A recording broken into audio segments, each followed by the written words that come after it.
Anytime's great for football, but I know when it feels just right. I'm gonna kick back, relax. Watching football on a Friday night. It's Friday! And we're gonna be hard to tame. You roll! It's Friday. Coast to coast. The CFL is Canada's game. We're all pumped up to party! And we ready for a fight. Kick back, relax. Watching Friday night football. The boys are all back. Playing CFL football. The game is up for grabs. It's Friday night football tonight.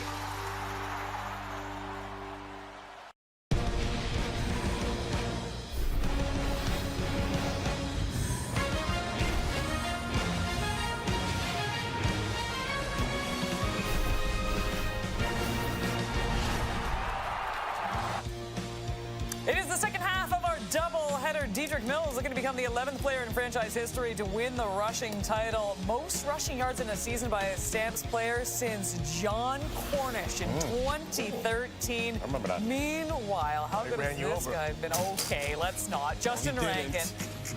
Can I get through Justin Rankin? He stiff-armed you 16 with big two arms. plays. He can do it in the air. He can do it on the ground. I had four more. So sensitive, you know. You know what? with two arms. I'm not gonna let you talk about me like that on national TV. John Cornish stiff-armed you You know with what's two great? arms. I'm being told. I don't. What? Wrong. Yeah, Wrong. we have the- Cornish, we have the- man, he got all.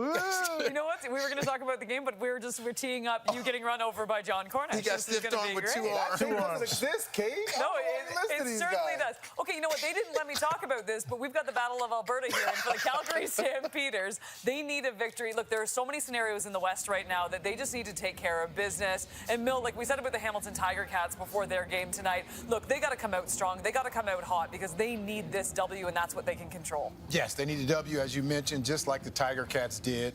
And just as I mentioned, it's going to be a little bit more difficult than what the Tiger Cats face because these Elks are better, and they're gunning for something. You know, they've been on a winning streak. They're not winning streak, but their last third of the season, they've been playing some better football, and they want to end their season on a victory. So it's going to be interesting to see what these Stampeders can do. Yeah, I love it. I love it, Milton. And I'm looking at this defense that has been on a roll, and I want them to continue doing just what they've been doing because they found certain things that have been working, especially with the injuries that happened with this defense. They are figuring things out. They need the big mo entering into playoffs. Fine-tune some things, work on some timing things, and get out the game. Don't get injured. That's the first thing, too. We were looking at every single Tiger Cat player, and we're like, oh, my goodness, just stay healthy at this point. But for these Elk fans, it was a much better second half of the season, looking to end their season on a high, the third and final installment of the Battle of Alberta from Commonwealth. It's coming up next.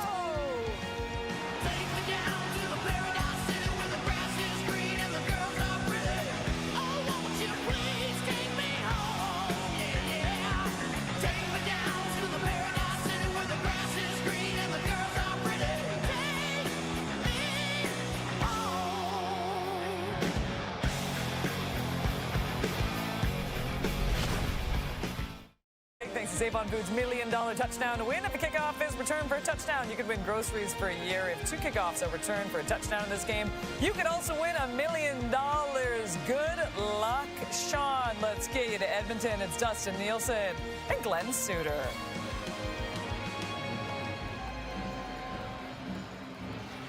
A beautiful late October evening in Edmonton plays host to the second half of our Friday night football doubleheader in the final Battle of Alberta this season. The Elks officially eliminated from playoff contention with a loss in BC last week.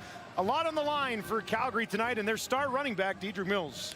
Yeah, Dedrick Mills had his best year as a pro. He leads the league in rushing and was the Calgary Stampeders nominee for most outstanding player. Speaking of nominees for outstanding player, on the other sideline, again, we're featuring 2 running backs tonight because Justin Rankin was the nominee for Edmonton.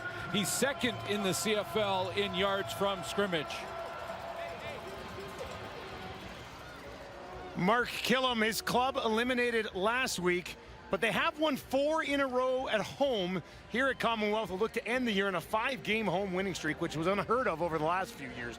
Dave Dickinson, after a 6-3 start, just 4-4 in the second half, but he does have his 6th season with 10+ victories. Calgary won the coin toss, will take the ball to get us started. We've got a split in this season series so far. Calgary winning at home, Edmonton winning that rematch game here at Commonwealth. And for Calgary, if they have any hopes of finishing second in the West and hosting the semifinal, they'll be looking for a victory here tonight against their provincial rivals. Edmonton, of course, looking to play the role of spoiler against a team that they really don't like that much. We are underway. Final Friday night football of the campaign. Thank you very much for joining us. Horton will take this just inside the 20. Short return. Pushes it outside the 30, and that is where he will be stopped, and that is where we will see Vernon Adams Jr.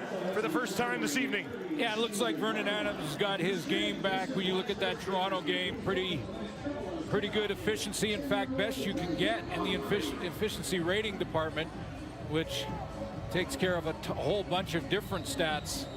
But he threw for over 200 yards, 3 touchdowns, and no interceptions, breaking that losing skid back in Hamilton with a good game, and then backing it up with a good game in Toronto. Calgary has been streaky this year, 2 3-game winning streaks, a 4-game losing streak recently before winning a couple. Now they hand it off to Mills to get us started, and how's that? That's a first down, 12 yards on his first touch of the game. Well, the outstanding lineman nominee for the Calgary Stampeders is Zach Williams, who's going to get a great block right at the point of attack to get things started and get Dedrick Mills, who wants to pad his lead in the rushing title. For the rushing title this year, James Butler plays tomorrow night. He's in second. It's actually 16 to start the game for Mills. So even more impressive than we first thought. 1st and 10 from the 48. Back on the ground again. Pushes his way through to the second level. And he has another first down for this Calgary offense. 2 nominees up front in the offensive line. One is Chris Fortin, who is the outstanding rookie nominee for Calgary, and of course Zach Williams, outstanding lineman nominee, started every game this season. And there is your MOP nominee for the Calgary Stampeders, the leading rusher in the CFL, Dedrick Mills. 27 yards on 2 carries already in this one, averaging 5.8 yards per carry this season is Mills. Back to him again. Held up this time, but still picks up 5 yards on that first down. Here's a look at Edmonton's defense tonight. Brandon Barlow up front, couple of sacks. He leads the defensive line and defensive tackles with 34. Tells you he's been active all year long. There's your nominee for Edmonton for outstanding Canadian, Joel DeBlanco at linebacker. And a couple of nominees in the secondary. Outstanding defensive player, Cordell Jackson. Jalen Garnes for outstanding rookie. DeBlanco, the first overall pick 2 drafts ago, really starting to settle in with opportunity here in Edmonton. 2nd and 5. Vernon Adams hasn't thrown the ball yet. He will now. He finds Alford, who's wrapped up, but he does have enough for a first down. Tackle made by Ford on the play. You know, this year with offenses scoring up, veteran quarterbacks like Vernon Adams, good running game like Dedrick Mills, Justin Rankin on the other side. Boy, every time you see a coin toss in the second half of the season, the team that wins it wants to take the ball, get up early, get their offense on the field. There's an injured Elk on the field. And that is Cordell Jackson, who's just been outstanding so far this season for Edmonton. We'll step away.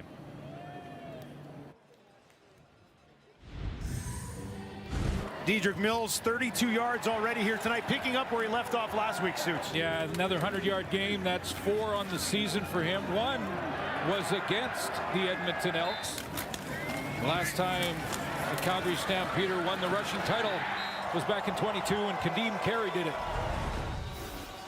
Cordell Jackson limped off the field on the sideline for now. Didn't look great. Adams with 3 options to his left, looks in that direction, throws more so over the middle, finds Brooks. He's got a first down and takes it inside the Edmonton 25. So the Elks will have to move some pieces around on defense with Jackson injured.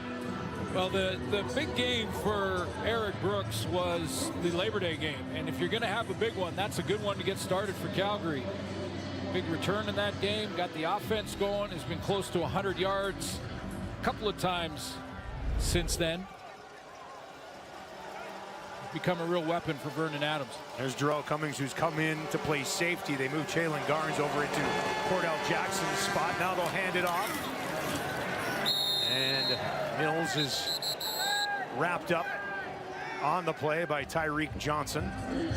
And some pushing and shoving back at the Edmonton 30. Vernon Adams Jr. tried to break that up, settle his guys down. Not in your screen just yet, but to the right of your screen, you're going to see one of the defensive backs coming down for the Elks. They're going to help out on the run, probably on first down. You see him right there.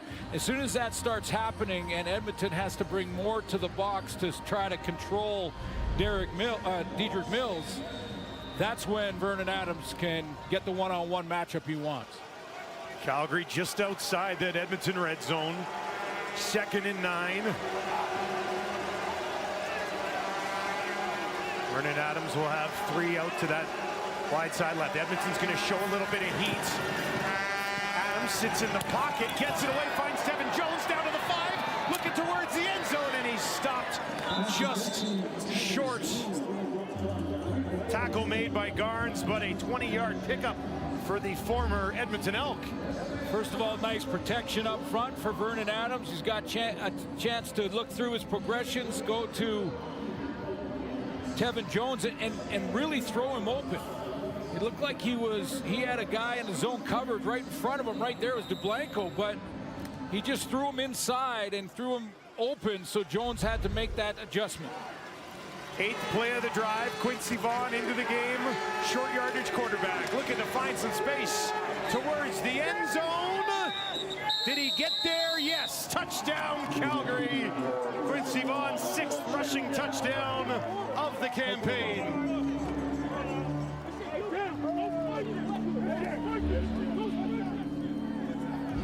Second half of the season, this Calgary offensive line has really come together, and they've had to work through some injuries. Again, Josh Coker out for the season for the rest of the year here and into the playoffs. He'll be done, but they've liked the way Preston Nichols has played in that spot. That offensive line getting a good push for Vaughn on the goal line. Excellent start for Calgary's offense. Vernon Adams 3 for 3 on this drive, 44 yards, and Mills 4 carries for 33 yards. So efficient in the ground, on the ground, and through the air. Paredes knocks one up. It's an 8-play, 78-yard drive that took about the first 5 minutes of the football game. Calgary on top, 7-0.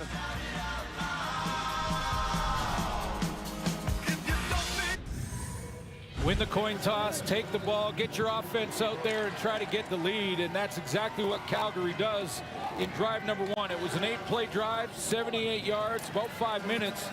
First 2 carries by Dedrick Mills, more 10 plus, 16 yards and 11 out of the gate in this drive.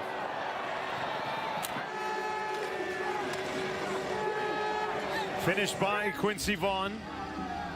He's done that 6 times already this season. As Vernon Adams gets a look on the tablet of that first drive as his team gets ready to kick it away. Edmonton will get it for the first time this evening. Javon Leake back there to return. Jalen Calhoun as well playing for Edmonton tonight. This will come to Leake.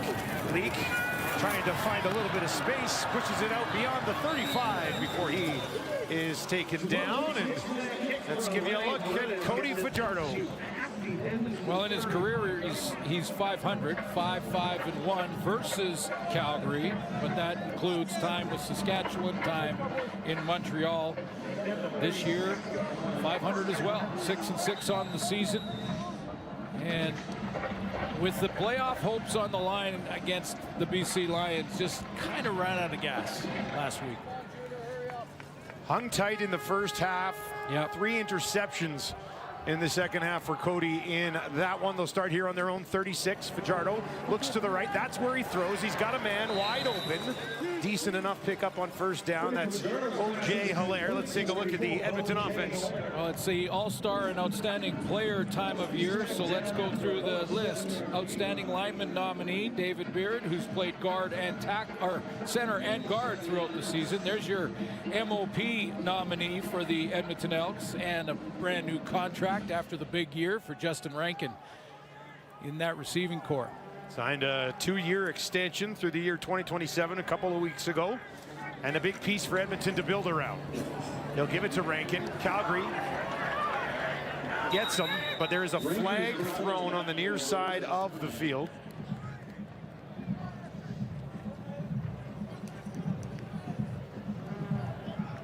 Boy, our discussions. Holding Edmonton number 61. That penalty is declined. It will be third down. I was going to say our discussions with the Calgary Stampeders this week. Defense, we talked to Derek Moncrief. Moncrief telling us how important it is to focus in on Justin Rankin. 3 times he said it. 3 times he used it against an Edmonton player. He said, okay, and directly to him. So I was right there. So, dead ball. Dead ball, so it's going to give a first down. Give him a first down.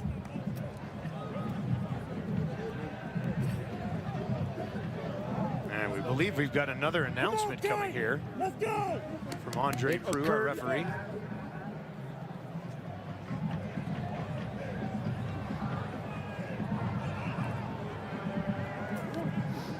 After Calgary declined the first infraction, we had an objectionable conduct, misconduct on Calgary number 12. This will be a first down for Edmonton. There's an interesting swing. Clarence Hicks, who's had just a phenomenal season for this Calgary defense, says something, gets the penalty, and Edmonton not only keeps the ball, but they'll have it on their own 51. Dickinson won't like that. So a fresh set of downs here for Fajardo. Has Rankin to his right. He's going to throw it out near side. Julian Grant's had a nice year.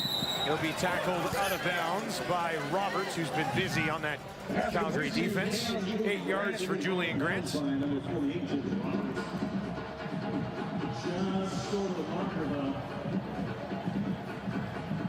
55th catch of the season for Julian Grant. And it'll be a 2nd and 2 for Edmonton.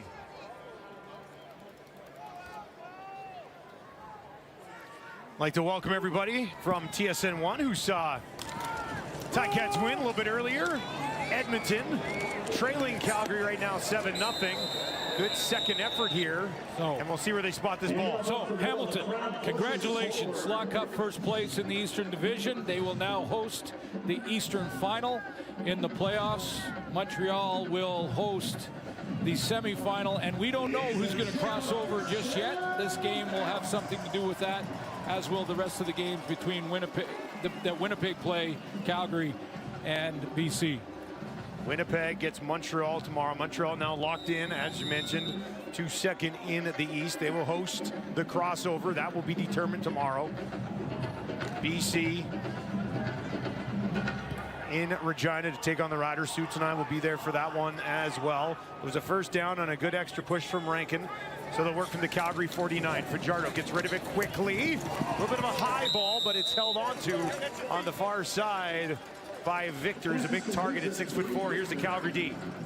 Nominee for outstanding defensive player was Clarence Hicks this year, and had a great season with 11 sacks. Did get that penalty after the whistle. I'm sure Dave Dickinson won't like that. Derek Moncrief is the President's Trophy winner in Calgary for excellence on and off the field.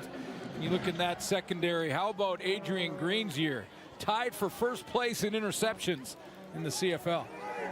Shout out to Jalen Hutchinson there as well. He had a phenomenal season. Very well could have been a nominee as well. They'll hand it off to Rankin. He's going to be stopped about a yard short, yard and a half short, after a pickup of a couple here. And you'd expect Edmonton to keep Fajardo on the field here and try to pick up the first down. Yeah, interesting in that BC game, there was one, situation just like this against the Lions, and Coach Killam, when he looked back at it, thought, maybe shouldn't have gone for it on 3rd and long. At 3rd and 12. It was 3rd and 12.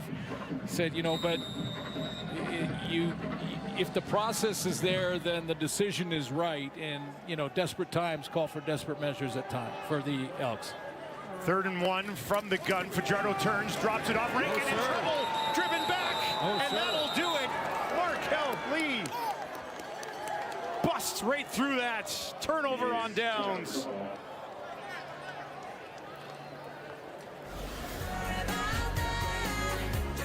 Rankin never had a shot at it. Calgary's defense comes up big. I'll get you good. Boy, the Elks have this blocked up nicely, except for one angle by Julian Grant here. He's got to go right off the butt of tight end Mark Evans here. If he gets too wide, Markel Lee can make this play through the gap. You see number 11 just gets a little too wide, and now he can't make that block on the kick out or seal it for Rankin. But they had numbers, and they had the right scheme set up. It was just a bad angle by Julian Grant. Execution letting them down. Lost 4 yards on the play. Calgary will take over on their own 44 with a 7-0 lead. They'll give it to Mills. Mills, as you saw, a flag fly through the screen there. And it's going to be a hold against Calgary.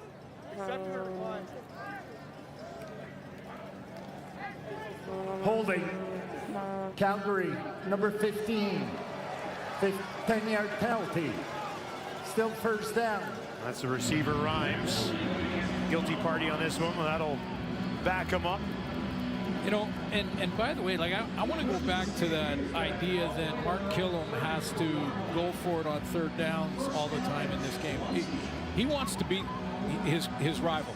I mean, he wants to finish this season beating Dave Dickinson and the Calgary Stampeders, who are going to the playoffs. And to do that, you go back to conventional wisdom, in my opinion.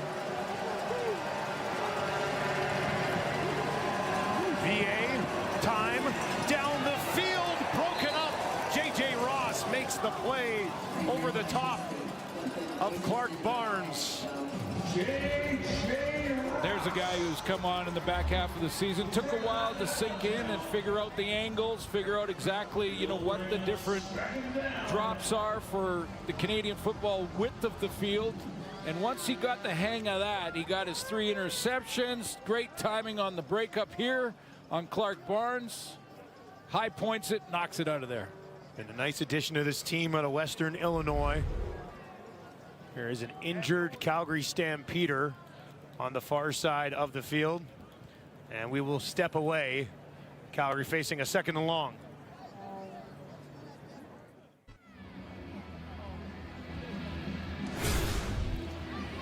Final week of the season, and we still have some things to sort out here. Oh boy, let's try and make it real simple. Okay, Calgary wins and BC loses or ties, and the Stamps host the Western semifinal. Calgary will stay in the West no matter what. If BC wins in Saskatchewan tomorrow, they will host the Western semifinal no matter what happens here tonight.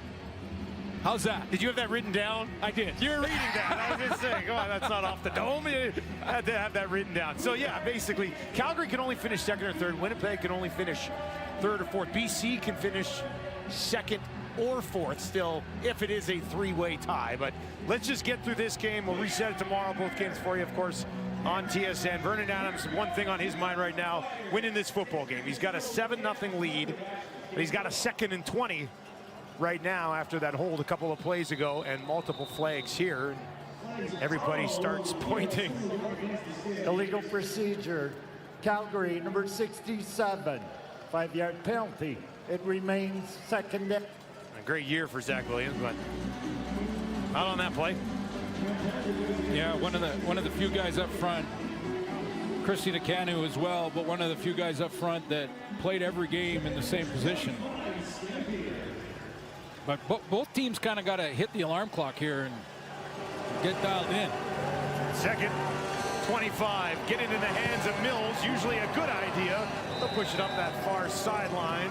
Eventually forced out by Barlow, among others. And Calgary will be forced to kick it away. So they don't do much with that turnover on downs from Edmonton. They'll have to kick it back to them. As the league goes back, settles in to return this one. A couple of return touchdowns this year. Been a while though. Overdue, I would say, for Javon Lee. Outstanding special teams player nominee for the Elks. Pass it with the kick. 39-yard kick. Leak broke one tackle and finds the 42. Been an interesting year for Mark Killam and Cody Fajardo, working together and getting this franchise possibly back on track. For more on that, let's send it down to Tom Gazzola. Thank you, Dusty. Heading into this week, it was interesting talking about Cody Fajardo and Mark Killam and how they both admit that they see the game in a super similar fashion. And Killam said, you know what, I just really resonate with Cody. We told Cody that. He kind of chuckled. He said that reminded him of something that happened a couple of weeks ago. They had an offensive meeting. Killam was not in it. In that meeting, Cody had his message for the team, and then they went on the field. Killam strolled up to the offense, had a few things to say. The offense looked at Cody and said, what is going on here? Killam said the exact same thing Fajardo had in the meeting prior. And when we also talked to Cody in regard to this, he goes, you know what, I think both of us see the game in a screw you, just watch us fashion. And I had to clean up the wording there. It was a little bit more expletive-laden. Yeah, Tom, it's so true. And, yeah, you know, with a chip on their shoulder, right? I mean, both guys have been told for a long time that, you know, they're not good enough for this role or that role, and certainly a tough season for Cody Fajardo after sort of, you know, the decision that was made in Montreal for Davis Alexander. And Cody looking to throw here, might take off. There is a flag as he busts out of the pocket. He's close to a first down. He'd have it, but we'll have to pick up what this flag is. But, you know, he said it's been one of his most challenging years, and at the end of the season, illegal contact on receiver, Calgary number 25. This will be a 10-yard penalty that will result in a first down. Penalty was longer than the run, so they'll take the penalty. But he's going to talk to his family at the end of the year and thinks that, and I would agree with this, he has a lot of football left in him. You know, and this, it really stabilized the position. His steady leadership style has really made the difference for Edmonton. And that's not to say that Trey Ford, his career is over. Maybe over here. You never know. Yeah. See, in the offseason, Mark Killam didn't want to discuss that this week.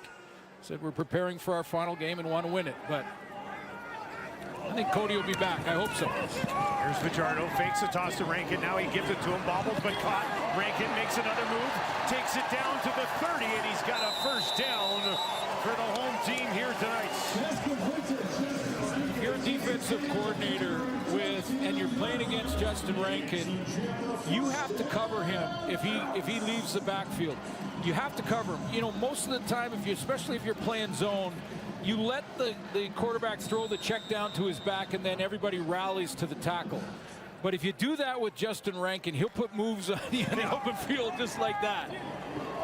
Beat two guys to pick up 13 yards on the play.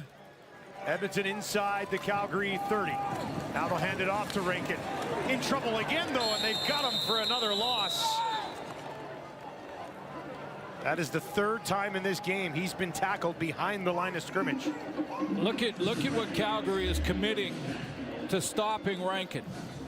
I mean, they are committing everything they got up front to stop Rankin.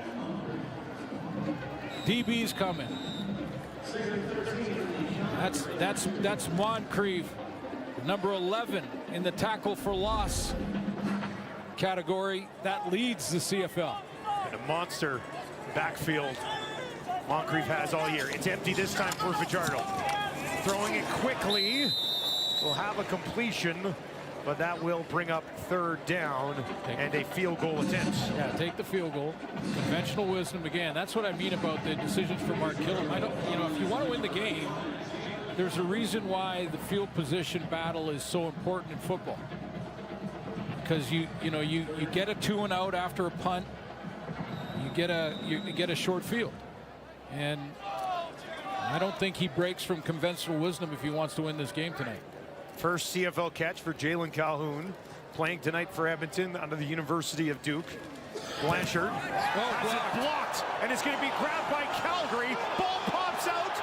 Markel Lee's on it. There is a flag on the field, and we'll have to sort out that penalty marker. Blocked kick by the Stampeders defense. Well, that's saying something when you've got a kick that's that close. Usually on the close field goal attempts, the ball pops up pretty quickly, and it's almost impossible to block, even if you get a little penetration at the line of scrimmage. But not so for Miles Brown on in this one. He goes right down Main Street, gets the hand up, and gets a piece of it.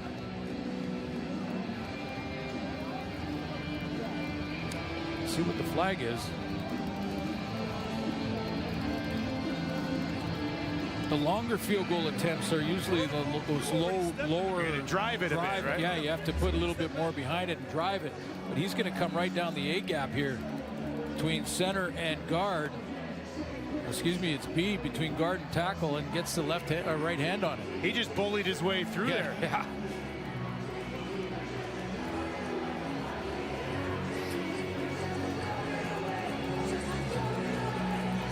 On the last play, the kick was deflected, went across the line of scrimmage, and there was a no-yard on Edmonton. This will be a 5-yard penalty that will be enforced at the end of the run. First down, Calgary. All right, so they do get things sorted out. The ball will be placed on the Calgary 46 after the blocked field goal, the fumble, the no yards. Calgary's ball. Yada, yada, yada. Stamps heaven. No, I mentioned the bisque. Mills stands in behind Vernon Adams. Of course, they'll give it to him. Mills upended, but still a pretty decent pickup on first down.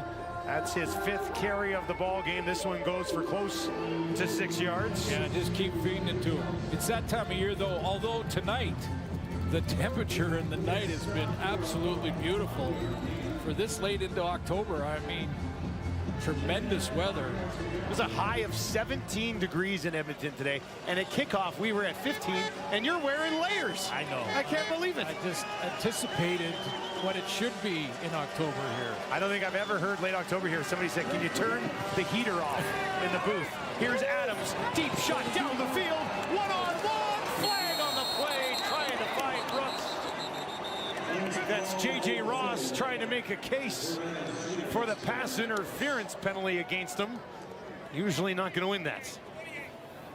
Did see the pull. I think he's probably making the argument that he got pushed in the process. They were fighting on it. Defensive pass interference. Edmonton number 28.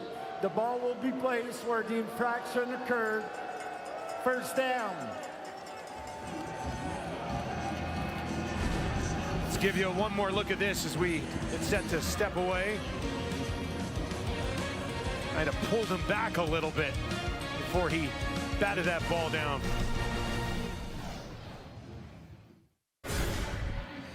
Second quarter action coming up here in Edmonton. The Elks shut out in that first quarter, 7-0 Calgary leads, and Dedrick Mills is doing his thing again here, isn't he? Yeah, 39 yards for Dedrick Mills. He now has 1379, so he's trying to pad that lead heading into this final week of the season and win the rushing title. First time since 22 for a Stampeder to win it. And, you know, well on his way. But you see the commitment that the Calgary defense is making to stop or at least try to control Justin Rankin the other way. Rankin just 2 yards on 6 attempts so far in this one, as Glenn mentioned. Calgary's defense fully committing to stopping the run. Cody Fajardo is 5 of 5, but for just 40 yards. 37-yard swing on that pass interference penalty. And apparently on the follow-through, Vernon Adams hit DeBlanco's shoulder pad with the throwing hand. Looks like he'll be okay and stay in the game. The work from the Edmonton 21 with a 7-0 lead. Flipping it ahead to Brooks, busts it down inside the 5, looking for the end zone. And they are going to mark him as short as you can possibly be of a touchdown there.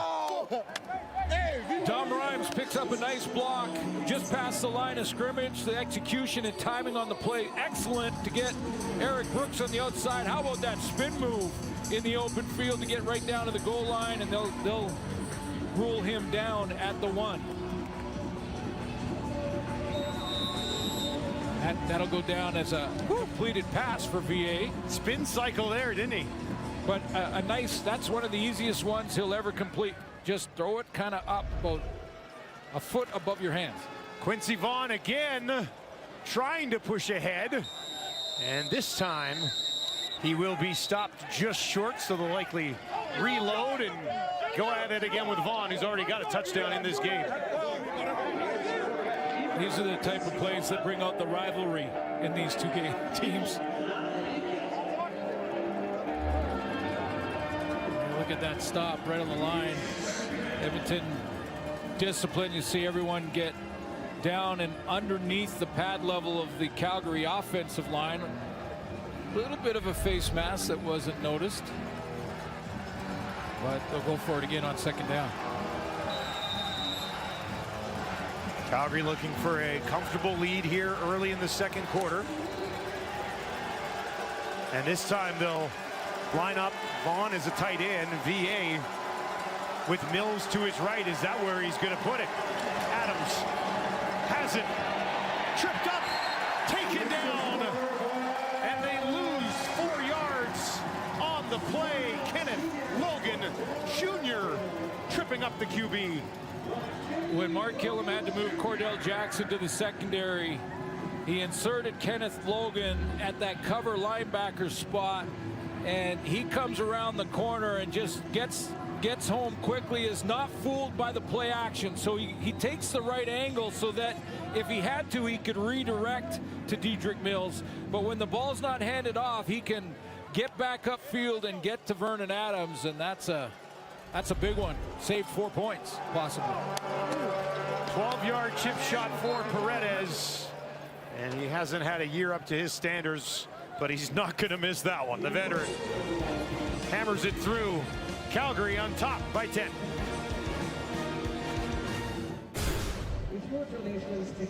He played for Edmonton last year down to Calgary, making a major impact on that defense. For more on Moncrief, let's send it back down to Tom Gazzola. Yeah, Dusty, and Derek Moncrief coming into this game, he knows that the Elks aren't going to go down without a fight against their provincial rivals, and he said the key to tonight is stopping Justin Rankin. You said it. They played together last year. They know each other well, and he knows that Justin Rankin can make something out of nothing. He says the key is to get to Cody Fajardo, make things muddy for Fajardo, and then when he gets the ball to Rankin, trust the guy beside you to make the play on Rankin and don't allow anything. Many hats to the football as you can get when it comes to Justin Rankin. And Derek Moncrief with 11 tackles for losses. Here's Fajardo, a deep drop, bouncing around the pocket on the run, out to his right, can't find anybody, has to throw it away. And he's the first to double figures in tackles for losses since 2018. Guess who did it back then in 2018? Trivia question from my partner. Is he on our panel? I will give you the hint that he is, yes, in fact, on our panel. Milt Stiegel. No. Enoch Mwafa. Yeah. Enoch got it back in 18. Double figures in tackles for losses. And for a guy like Moncrief, it's not, getting to the backfield because you're a D lineman and you're going on a pass rush anyway. It's anticipation, it's film work, it's when those little swing screens come outside. He's talking to Baron Miles right now on the sideline, but when those swing screens happen, or the little bubble screen to a slot back, when you are studying your film and your video and you're seeing it develop and you get there before the play can get going. And that's how you get double figures in tackles for losses. Enoch will tell you that. Ivy, starting left tackle, off the field. Fajardo looking to throw in a 2nd and 10. Near sideline. Finds middlemost. Moncrief is there to help on the tackle.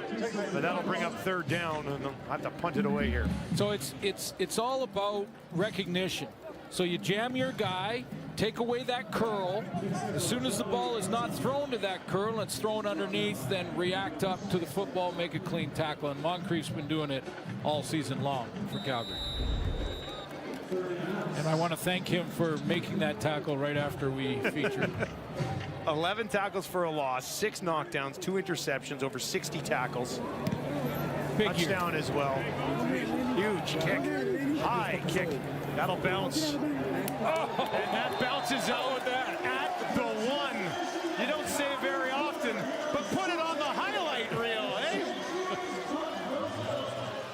Jake Julian drops it out at the 1-yard line. Calgary with a lead, but backed up when we return.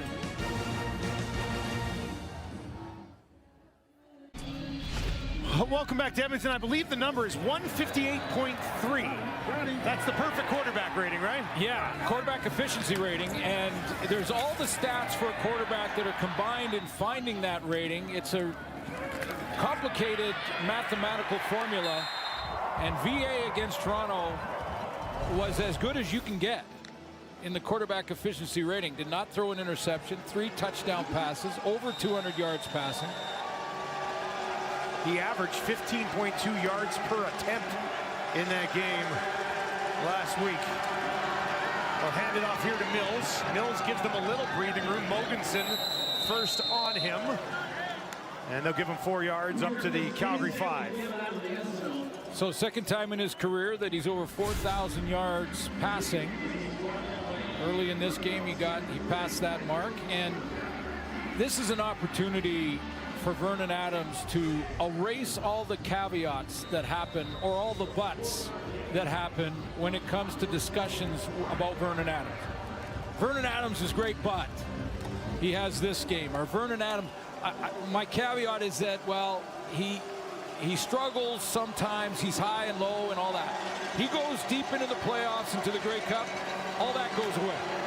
Throwing here from his own end zone, has Rhymes, and a big first down.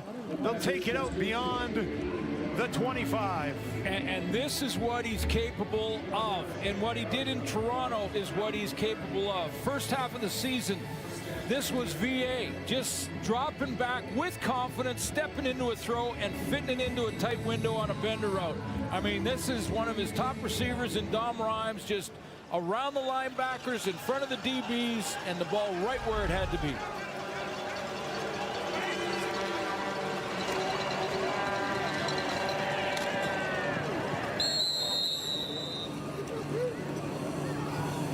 And that bender route, by the way, when you have the production on first down with the run to Dedrick Mills, like they do again here, the linebackers have to stay closer to the line of scrimmage for those swing passes, and that bender from Dom Rhymes in behind them is more likely to be open. 72nd game in a row with a catch for Rhymes. 2nd and 6 for VA. Edmonton's going to send the whole house. VA gets it away, finds Brooks. And he pushes it out for a first down. Now that's all about recognition. So Vernon Adams saw what you saw, Dustin, which is blitz coming for the Edmonton Elks. They're deciding to load it up and send the blitz. Okay, so Vernon Adams knows, can't block them all. Got to get it out of my hands. And he does in time. And it's this one right here. In the slot. Blitz beater, get open quickly, get your head around, and make sure you're available. Nice pickup by Brooks. This drive started on the Calgary 1. Adams, pump fake, has a man wide open over here on the left, and he finds him. It's Brooks. Brooks with a little burst, and he's got another first down. Late hit. And flags for the late hit out of bounds from Kenneth Logan Jr. Don Rhymes getting in his face. And VA, the leader, gets in there and just, yeah, well, let's do it on the field. Major foul, unnecessary roughness. Edmonton number 20, 15-yard penalty from the end of the play, and a first down Calgary. Yeah, it wasn't malicious by any stretch, but it was late. He's out of bounds, and then that extra little push. That one little push there, right? Yeah, well, and what happens when both players running that fast, that little push can mean he goes flying into the bench, and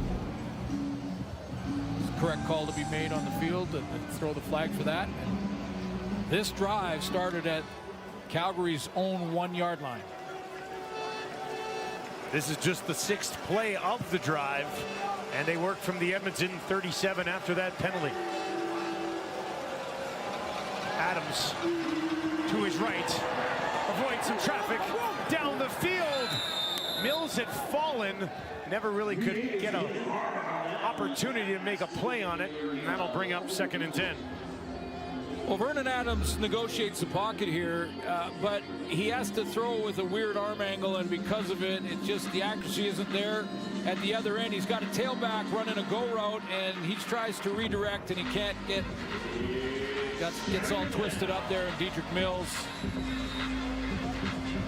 Vernon Adams paid the price there, a couple of shots.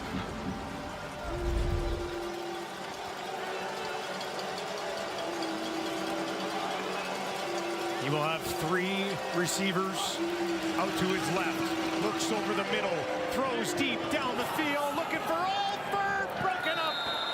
Tried to find the big fella. J.J. Ross got underneath it. J.J. Ross makes... J.J. Ross is... This is VA figuring out right away because of the coverage that comes quickly to Dietrich Mills. As I mentioned earlier, Vernon Adams now knows, okay, we got man-to-man because DeBlanco's taking the back right out of the backfield immediately. So I'm going to the man-to-man matchup with my tall receiver in Damian Alford. And J.J. Ross wins the battle there. Alford is 6'6". J.J. Ross, pretty tall for a cornerback himself. He's 6'2". Paredes puts this one up. And he knocks it through. So after a drive that started on the 1, they come away with 3 points.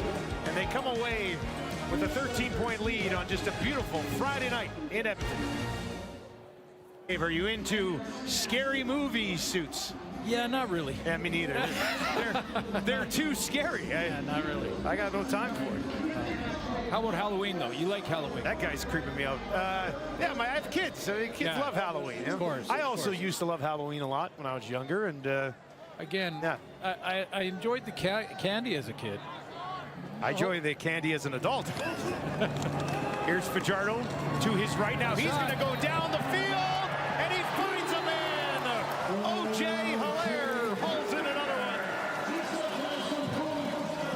one. And now multiple flags after the play. And some of the big fellas pushing back by the Edmonton 40. Discipline important for playoffs as Hilaire gets down the sideline. Is wide open. Adrian Green looked like he got caught peeking into the backfield on Cody Fajardo. Turns and tries to catch up. This might be coming back. I think it is. Let's find out what happened there. After the play, misconduct, unnecessary roughness on Edmonton number 63. 15-yard penalty will be enforced from the end of the run, back 15 yards, and a first down. Okay, so it's after the catch. It was after, so it backs it up from the catch. Yeah, and yards gained. So 15 yards back from where Hilaire came out, went out of bounds. And if you're thinking, wow, that guy's huge, it's because he is. That's Greg Island starting a right tackle, 6'9", 315 pounds, out of Mississippi State. In his first start and learning quickly about the rivalry. The Battle of Alberta. So after the penalty, it's from the 45. Fajardo on the run. Could be in trouble. Gets it away and waiting there and hauling in. Benjamin Victor's got it. 2 receivers in the back half of the season that back-to-back catches that really made a contribution in what was really the Edmonton Elks playoff run. I mean, they kept it alive until the BC game last week. And while I think they'll be great additions next year and get to start coming out of training camp, that's an area on the field I think Edmonton can bring in some competition, the receiving corps. Good years, and I don't want to take anything away from Julian Grant or Curly Gittins, but losing Dunbar didn't help. Yeah, exactly. That was early in the season. He was kind of their wide receiver 1, right? He was sort of the go-to guy, and then they lost him. Some of these guys have come in. Victor out of Ohio State. They've done well, but it'll certainly, I think. Offside. 5-yard penalty will result in a first down. Now, they looked really good in the second half of the season. Julian Grant's had a great year. I think Curly Gittins played very well for Edmonton all season, and you know, they have good players that have put it all on the line for this team all year long. So I don't want to take anything away from their seasons, except for this is an area to me that they need to bring in a bunch of competition And a couple guys that can take the top off of defense. Be a priority for Hervey. Look in how the offseason. Fajardo in a ton of trouble here. He ducked under one guy, and then two more were right there to take him down for a loss on first down. Charles Wiley, I believe, is the guy who gets the initial pressure coming here, and he hits the top of his helmet after this play saying, I got to remember to break down. Don't just run by him, because a guy like Cody Fajardo and his veteran savvy will duck underneath that arm. Now for Wiley, his teammates rally. Loss of 4, 2nd and 14. Fajardo dumps it off, setting up a screen for Rankin.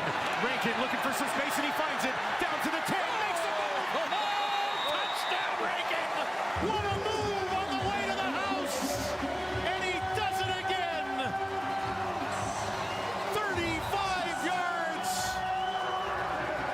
for Edmonton's most outstanding player. Well, they're reviewing whether or not he lost control at the goal line, but what a move in the open field, whether he did or didn't. This is Divine Scott punching it out. Oh, boy. Now, I think he recovered it in the end zone anyway, in real time. Or did he just leave it? He just left it there. They're going to take a look at it. If he just picks that up, it's a touchdown. Exactly. But he didn't. Now, did he leave it because it was already signaled a touchdown, so he thought, but, I mean. First of all, let's just take a look at the play, and you can just enjoy it for what it is, whether it's counting here or not as a touchdown, but good blocking up front. Play is under review. Look by at that the move. replay center. Look at that move. But now, did he have control when he crossed the plane of the goal line? And what an effort by Divine Scott, Bailey Divine Scott, not giving up on the play. It looked like Justin Rankin, after that big move in the open field, he thought, look, I'm in. And then relaxed just for a second. After that move right there, he relaxed, takes a peek. Did that ball come out just before the goal line? I think it did. They're getting a look at it. Now, if he picks that up there, doesn't matter. And then at the end of the play,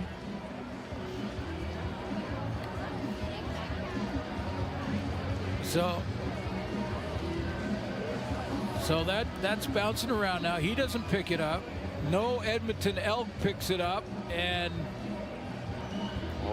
Calgary Stampeder does. It's tough to get the number from that's this. That's Delaney Robinson, I believe. Okay. Who picked it up and pointed right away. It's going that way. So a good heads-up play by Robinson.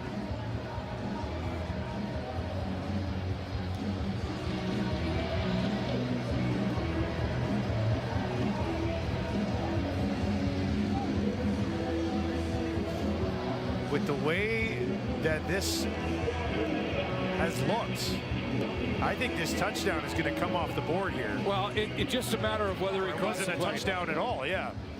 There's two aspects to this review right now. Did he have control when he crossed the plane? And was it recovered in real time, in immediate recovery? Let's find out. Prior to the ball carrier reaching to the goal line, he fumbled the ball, and it was recovered by Calgary. Therefore, it will be Calgary's ball at the 30-yard line with a first down. Well, an effort play from Divine Scott and a heads-up play from Robinson, and Calgary does not give up the touchdown and will have the ball on their own 30. Former University of Regina Ram getting his second start at the boundary corner, goes immediately to the recovery. But it looked like Edmonton's almost their entire offense walked right past the ball thinking that it was signaled a touchdown. Yeah, they all ran by it to celebrate the touchdown.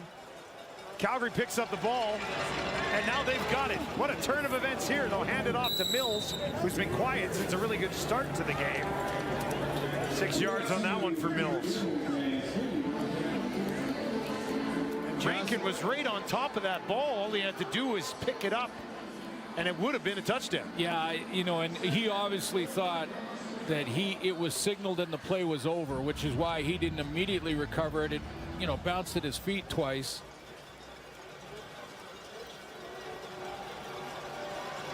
Second and 4.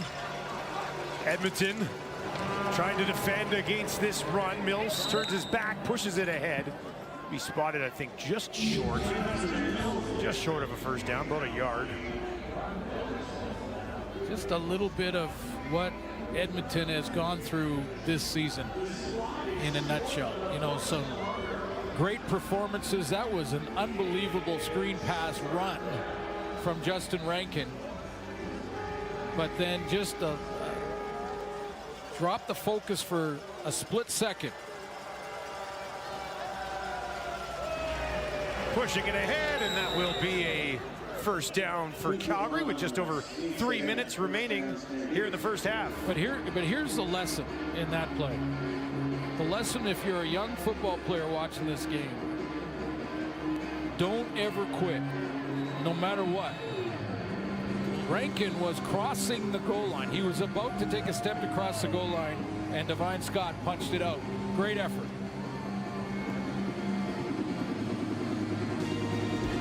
Mark Killam looking for answers. Down 13-0 with 3 minutes left.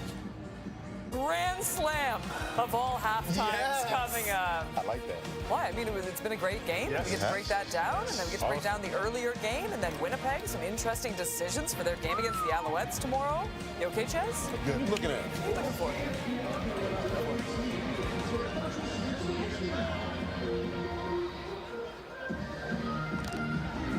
Welcome back to Commonwealth Stadium. A little bit of an early Halloween celebration, and well, things have been scary so far for Edmonton. Shutout to this point by Calgary. Some pressure on Adams. Can he get away? Not this time. He will be taken down. Looked like it was the linebacker, Kenneth Logan Jr., who fought through that offensive line to find the quarterback. Well, it's a combination rush. First of all, defensive end's got to stay upfield so that Logan can come through the next gap inside. If you don't occupy the tackle, you don't have a play. But there it is. Dedrick Mills tries his best to step up and make the block. But nice sack by Kenneth Logan Jr. That's his second sack of the season, 2nd and 13. Adams under a little bit of pressure again. This time uses his legs, escapes, he's on the run, makes a move, and he's got a first down. VA with a little bit of magic to keep this drive alive. Starts if he gets outside of pressure, because there's pressure coming up the field. Now he's got to get outside that to even have a chance to make this play. And then we're seeing some nice moves in the open field with these guys with the ball in their hands. Watch outside. It was just Justin Rankin with a nice move. Look at this one. Plant that left foot in the ground. Bounce outside. Tyrell Ford grabbing at air. This time they'll hand it off to Mills. Little spin move to not just get back to the line of scrimmage, but actually gain a couple of yards after that initial contact was behind the line of scrimmage. Yeah, Noah Taylor, I believe, got first contact behind the line.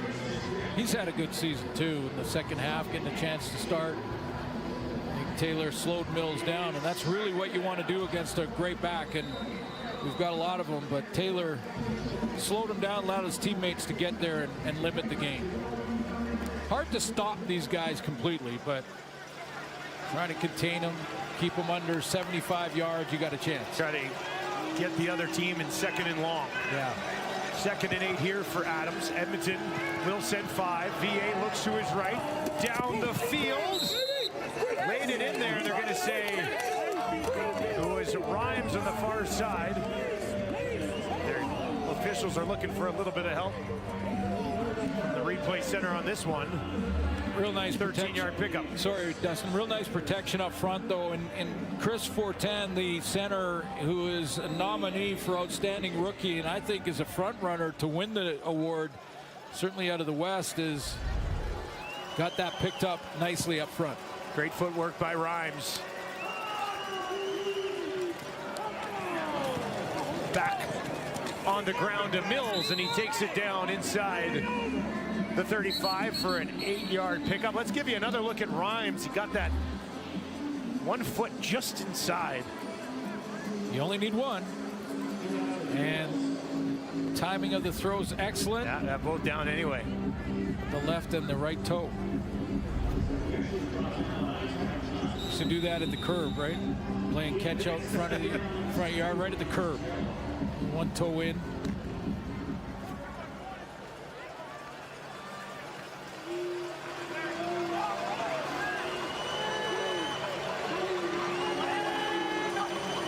Second and 2. Back to Mills. Looks like he ran into Rhymes, and they both end up going down, and that'll be 3rd down coming up, no gain. Yeah, Shaylin Garnes was creating a bit of a Rhymes blockage there. He took on Dom Rhymes just off the line of scrimmage and then started driving him back a little bit, and he got right in the runway.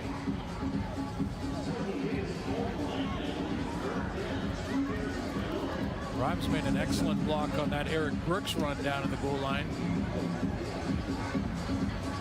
earlier in the game.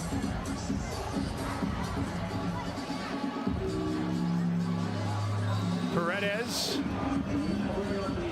out on the field. This will be about a 41-yard attempt. He's at 80.9% on the year. That's his lowest since his rookie season, which was back in 2011. But he's over 87% on his career. This one from 41. And he sneaks it inside that left upright. And Calgary goes on top. 16-0. 3 points after it looked like they were going 6 the other way with that guy, Justin Rankin. Well, remember back in the rematch here in Edmonton, after losing in Calgary on Labor Day, on the Labor Day weekend, Rankin had himself a game against Calgary in the rematch. We're talking over 200 yards rushing. In this first half, take the screen pass out of it. That's a reception and run. He's at 6 yards. Or excuse me, 2 yards on 8 touches. He's not gained a yard in the second quarter. Now they haven't given him a ton in the second quarter on the ground. Here's Fajardo trying to spin away. Short gain for Cody. We talked to Adrian Green this week, his 6 interceptions, but we wanted to talk about those interceptions, the fact that he's in a tie for the league lead with 3 other players in the league. And he talked immediately about Justin Rankin. Like, he took the conversation there. He said, we need 12 hats on number 5. We need to contain him. When a corner way down here is talking about stopping the run, you know they're focused in on him. Fajardo throwing here near side. Julian Grant will be held on to by Green. Big Hill in there as well, but that extra effort will give them a first down with 32 seconds on the clock. This is the type of play that Green has taken at least half, maybe 4 of his 6 back, and a couple for touchdowns. When you run those deep outs, better be on time. Cody, far side of the field, lays one out there, bouncing around, and is that taken away? Jalen Grant has his 3rd of the season.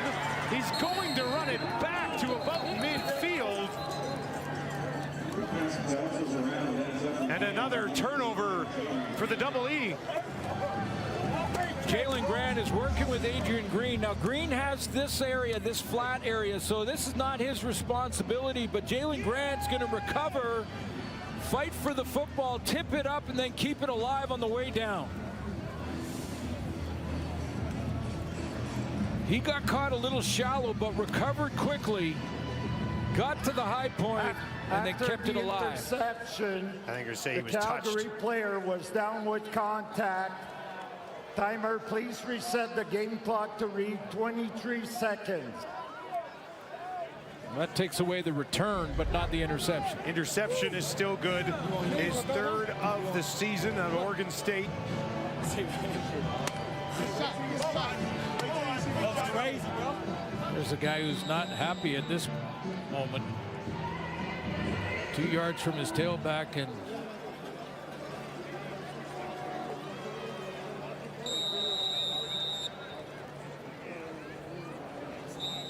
Calgary Stampeders this year, when they're on the right side of that turnover give takeaway category, they flat out win. That's it, 9-0 when they win the turnover battle.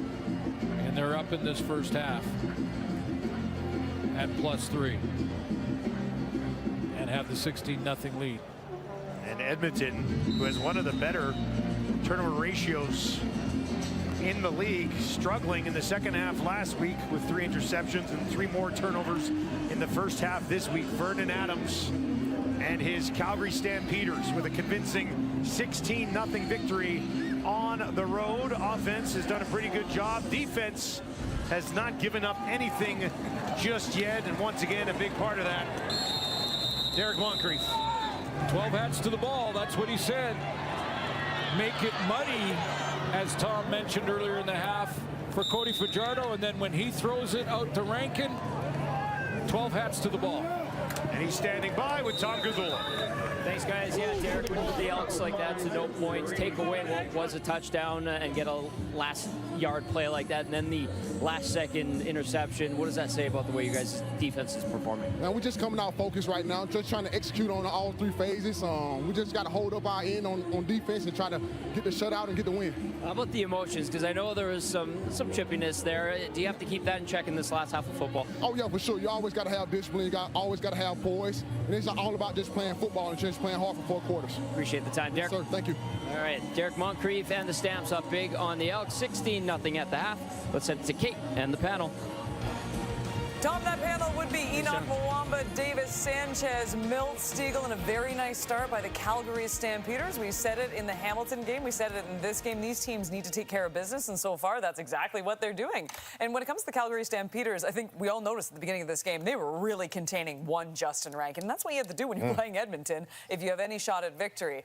But then Rankin, and you know what? He had the most incredible move there. But then just lost the concentration for a little bit. A great play by the Calgary Stampeders as well, but overall, I mean, that was the best shot for the Elks in the first half. Yeah, absolutely. I mean, you look at Justin Rankin, he's one of the most exciting running backs in this league, and there's a lot of really good ones, especially this year, that had great seasons, but when you look at the body of work that he has and the amount of moves that he possesses and the different things that he can do, he can beat you off. Oh my, look at that. Oh, he just undressed the DB right there. But the ability to have the speed to hit a home run anytime and to be able to run through defenders as well. He can do that any night. And just like you mentioned, Kate, a lot of games that we watched with this man in the backfield. Okay, Justin Rankin's not going to have a game. He's not going to have a good game, and it just takes one run with this man, and he can always make it to the end zone. Yeah, I just want to see it. For me, I want to see Vernon Adams not turn the ball over, take care of the rock, and get this offense rolling. And I think he'll probably play through the third quarter. If they can get a decent lead here, I get him out of the game, show something in the third quarter, and get him out. But by the way, if we're ranking these running backs, see what you did. I'd like to see him in the playoffs, like you talk about, in that bad weather at this time of year, because he shows he's powerful. Then you saw his juking ability. He's a special dude. It's been fun to watch this year. Yeah, both of these running backs are pretty good. Absolutely. You talk about Rankin, some of the moves he has, explosiveness. I think it's 3 touchdowns over 55 yards for a running back. That's impressive. And also Mills, once again, is having a good, solid first half, 66 yards rushing. And he, like I said this in the pregame, he's going to be their guy that's going to carry them to how far they can go when they get to the playoffs. Vernon Adams is playing consistent, and that's what they need him to do. Not turn the ball over, but it's going to be Dietrich Mills because he's so powerful, not only running the ball, but catching the ball out of the backfield, and he gets going downfield, and none of those DBs and smaller linebackers. We know Enoch would have never wanted to tackle him, so once he gets those shoulders going downfield, he's a tough man to tackle. So good for these Calgary Stampeders, taking care of business so far. I'm going to put it out there. Do we see Trey Ford in the second half? Ooh. I think so. You think so? I think so. I think they need to see him. He hasn't played in how long? I would put him out. I would put him out there. You need to kind of see. Do they need to see him? You kind of got to see what you have. Another example of what you know what you have in Cody Fajardo. You kind of want to get another sample of what you have in Cody.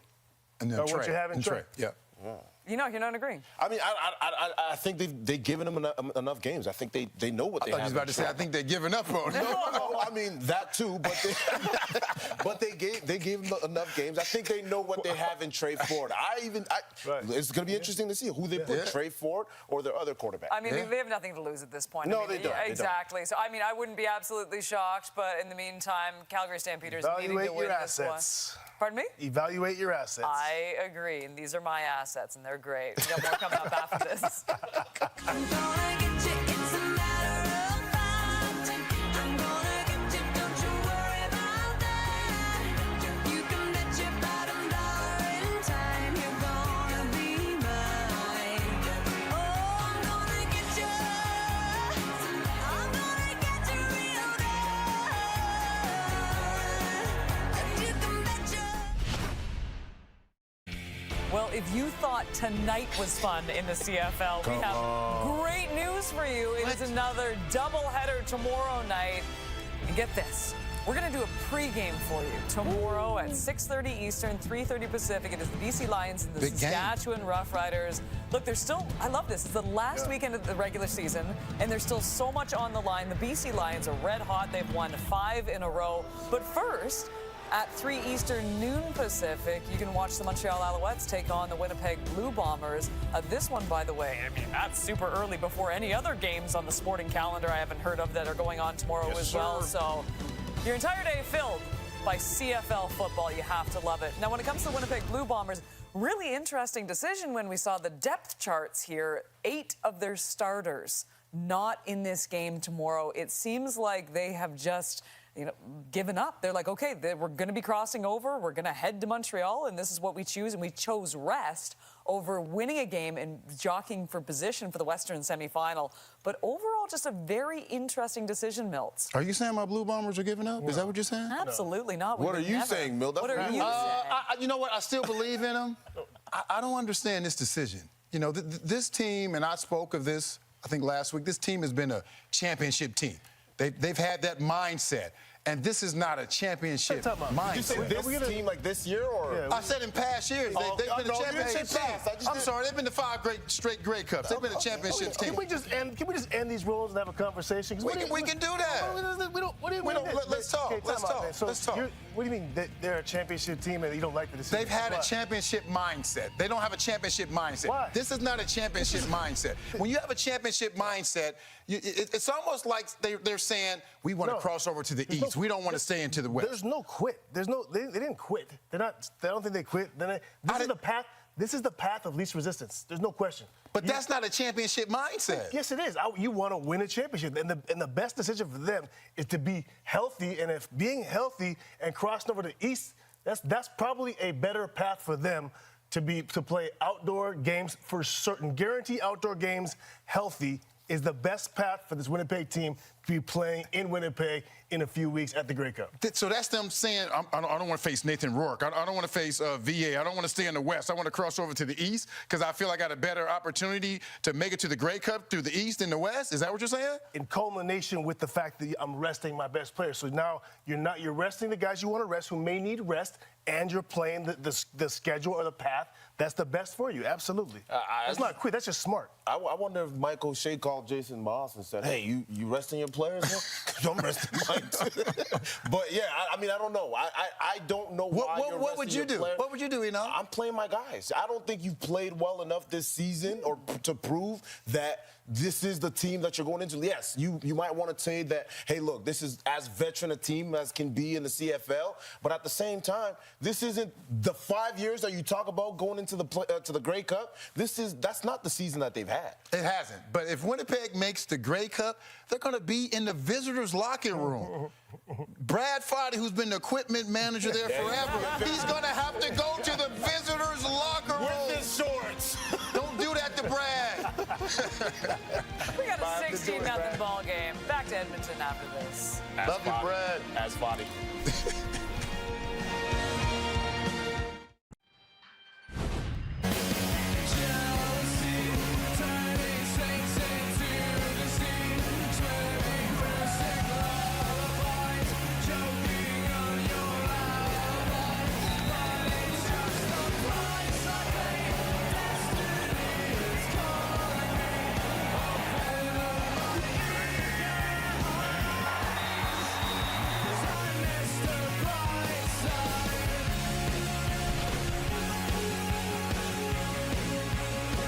Calgary Stampeders in control on the road, leading 16-0. Can Edmonton get Justin Rankin going? He's standing by with Tom Gazzola. Justin, a couple of tough turns of events with some turnovers and stuff. Just how do you look at it? I know that play for you was tough too. Yeah, I just got to finish, right? Like, that's unfortunate. That's just me not finishing the play. I got to finish through the end zone. All right, last half of football for you guys. I know you guys want to kind of stick it to your provincial rivals. How do you look at this last half? Yeah, man, we got to play a lot better, right? Like, we was real flat. The good thing about it, I think this team has always been a fighting team, to the very end. So, we got to come out this half and we got to swing. Appreciate the time, Justin. Appreciate it. Just 2 rushing yards in the first half for Rankin. Tied for the team lead with 47 yards through the air as well, but they'd like to get him going on the ground. They will need to get him going on the ground likely if they have any hopes of coming back and ruining this evening for Calgary. We are underway. Edmonton will have the ball first, and it is Javon Leake, and he's tripped up and taken down. Great tackle by Ben LaBrosse and the Calgary special teams to start the half. Today's third quarter is brought to you by... Well, an interesting discussion from the panel about who should play quarterback for Edmonton in this second half as their season sort of winds down. There's the comparison between the two and Vernon Adams.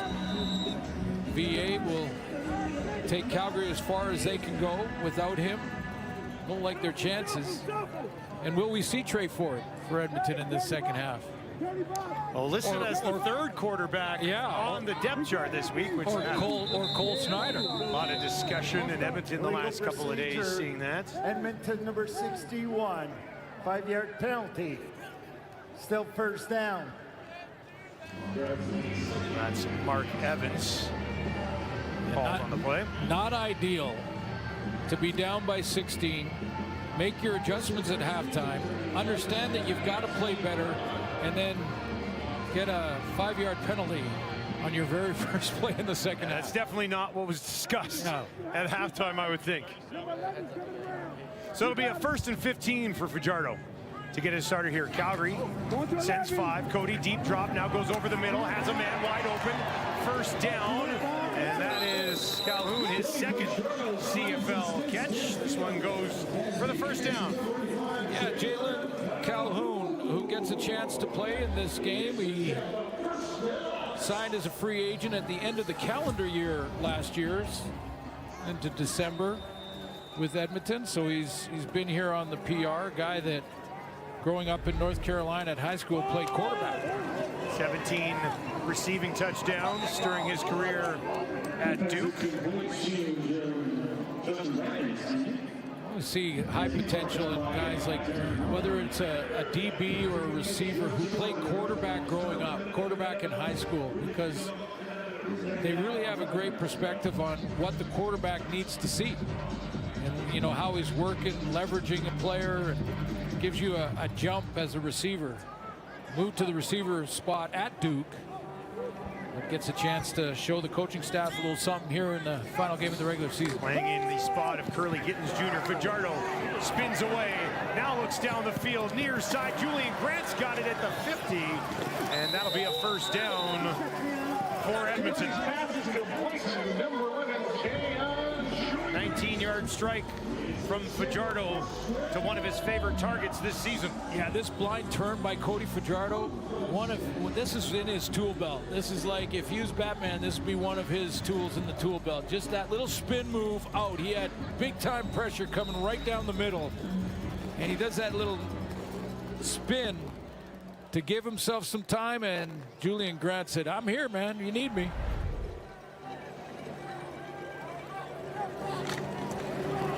This time they'll give it to Rankin.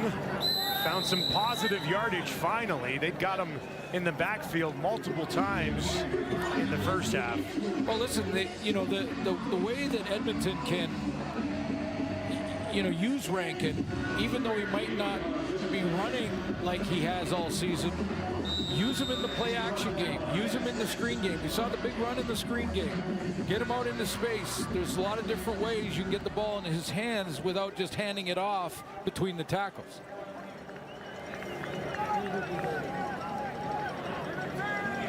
Rankin got 3 2nd and 7 for Fajardo. And that is incomplete, trying to find Middlemost, but Moncrief there in coverage. And looks like Julian will come out to hold.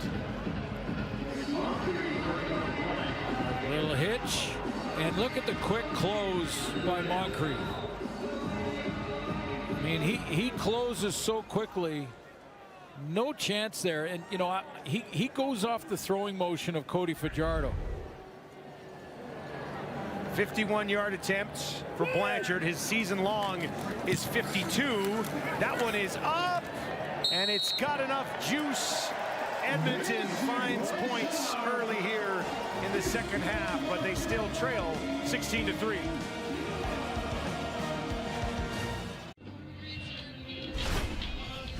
Well, Vernon Adams Jr., most importantly to him, he had a 16-0 lead at halftime and looked pretty steady in that first half. Yeah, he did. You know, he got Dedrick Mills going early in the first quarter with a couple of good runs on their opening drive that ended in a touchdown. So he had the lead early in this game.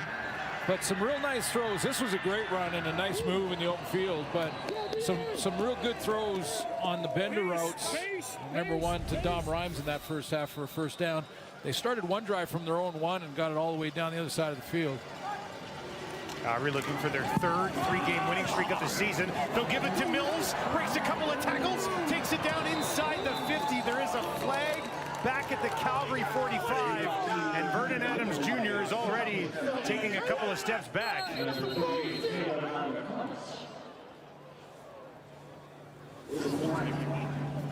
I think you can tell it's against Calgary. Yep. Dave's reaction. Calgary number 65, 10-yard penalty. First down repeated.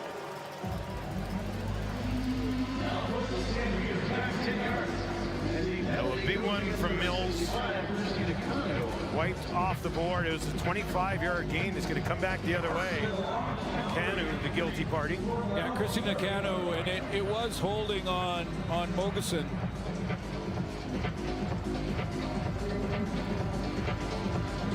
Well, Dave Dickinson didn't like it, but so they'll back him up 10 instead of the 25-yard gain. Mills a couple steps up to the right of Adams. VA fakes it, finds Brooks, and Brooks has a little bit of space, and he's a speedster. He'll take it down to the 40, still going on the run. Brooks to the 20. Can they track him down at the 10? They do. Ball pops out, but it's blown down, and a big pickup from Brooks. He's going to win a foot race most of the time. They've used him in the return game over the last few years. This one goes for 64. You can see that speed on display.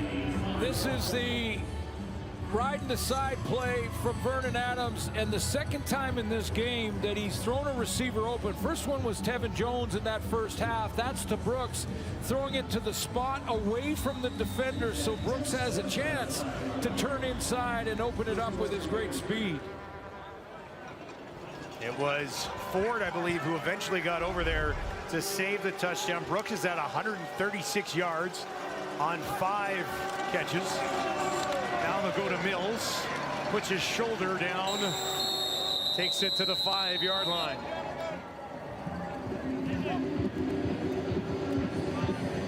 RPO type play, run pass option, or as Dave Dickinson likes to call them, the run pass option, where the quarterback or the tailback can run it. Stop it here. Defender was on the outside shoulder, and that's exactly where the placement of the ball was, to the inside, to give Brooks a chance to open up that way and take off and get on his horse. Second and goal for VA from the Edmonton 5. Feels some heat, trying to escape, stays on his feet, spins to his left. Look at Vernon Adams here. Now he just tosses it ahead, and they'll be down inside the 5. That is a lot of running around for just a couple of yards to Dom Rhymes. Well, and I think it's a good decision, even though Dom Rhymes might be saying, well, wait a minute, this was just who's going to get tackled. That's what you do for your quarterback. Yeah. Here, give it to me and I'll get tackled. Either way, they were going to get him on the same spot. But a good decision, you know, take as many hits away from your starting quarterback as you possibly can. Got an Edmonton Elk down after the play.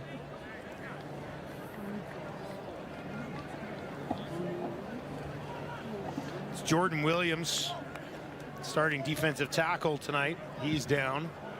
Chatting with the athletic therapists for Edmonton.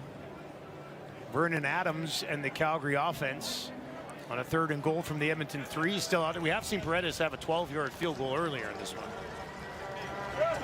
So here's the... And now they are going to bring Paredes out. Make it a 16-point game. Interesting discussion on the quarterback situation for both teams from the panel at halftime when talked about if Calgary scores here with the field goal and then gets another one, is that it for Vernon Adams? Like if they have a 22-point lead. Or three possession lead, yeah. Again, they have to win, keep their hopes alive to host the playoff game. Storylines that we will follow in the second half of this game. Right now, Stampeders in control.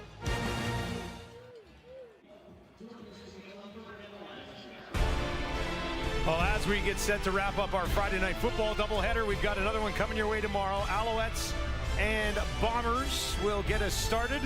And then Nathan Rourke and the BC Lions heading out to take on the Rough Riders. The road to the Grey Cup will go through Saskatchewan in the West. A lot of rest versus rust discussions going on with some quarterbacks and different players in some of those games. Montreal knows where they're going to finish in the playoffs. They host the semi. It's not even so much rest as opposed to just avoidance of injury, right? Keep everybody healthy. Here's Fajardo, a little fake, buys a little bit of space for himself, takes off, and he's still going. Cody Fajardo down inside the 50. That is Edmonton's longest running play of the ball game, and in business here midway through the 3rd quarter. Yeah, and I think a couple of defenders for Calgary thought he was going to run out of bounds a couple of times here. He pulls it on the RPO look, and then you can never jump. Devine Scott looks at him and goes, "Oh, hey, you still had some room. I thought you were going to run out of bounds right there." First down on that Calgary 47. This time they will hand it off. And that is actually Isaiah Knight into the game at running back. Isaiah Knight, the 22nd overall pick in the past 25 draft, 3rd rounder, had 21 touchdowns and over 3,600 yards in 37 games with the University of British Columbia. Yeah, UBC. Time tailback there, and that was just let's go find some contact kind of run. So an opportunity here in the second half to get a first look at Isaiah Knight. Fajardo to his left. Hilaire is there, and that's a first down for Edmonton. And this is in no way Mark Killam saying that Justin Rankin is the reason that they're behind or anything like that. This is just a chance to get some young players on the field in a real game and maybe get a chance to get ahead of the evaluation process for next year for Edmonton. Knight, just 22 years old, 6 feet tall, listed at 212 pounds. Quick hitter, nice move. Calhoun down inside the 10. That's another player who's getting a look here tonight from Edmonton. That's his 3rd catch of the ball game. Yeah, and a little fake to Isaiah Knight first, and then Calhoun, he recognizes the soft spot. Again, former quarterback, knows what a zone defense looks like, knows where that soft spot might be, and finds it. And a 27-yard gain for Calhoun. First and goal from the Calgary 9. Edmonton thought they found the end zone in the first half, but it was ruled a fumble instead.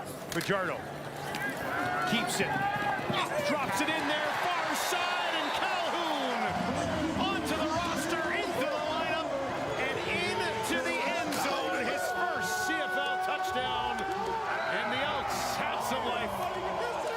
Nice touch pass from Cody Fajardo.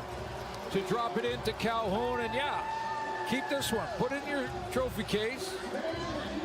Some concentration there. I think it was Derek Moncrief that was kind of waving at it as it went over his head, but a couple nice catches on that drive. He's been targeted 4 times. He caught them all. He's got 68 yards and a touchdown in his CFL debut. And we have a 9-point game midway through the third quarter at Commonwealth. Cody Fajardo finds a new weapon in the lineup for Edmonton.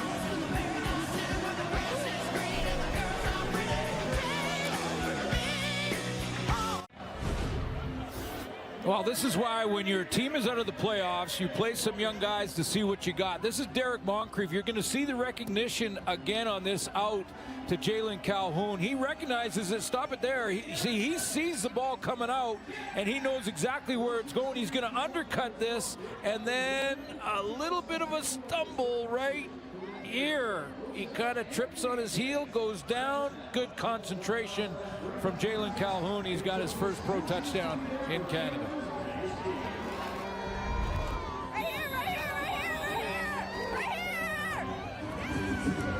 Play the young guys. See what you got now. That's something to build on for him. He's going to be back next year. A little bit of confidence maybe coming into camp. And maybe a fan says, hey, I like this guy. I'm going to come back and see him next year. There's a flag as Horton takes off up the field, finds midfield, tippy toes on the sideline, and he's still going down to the 20. An excellent return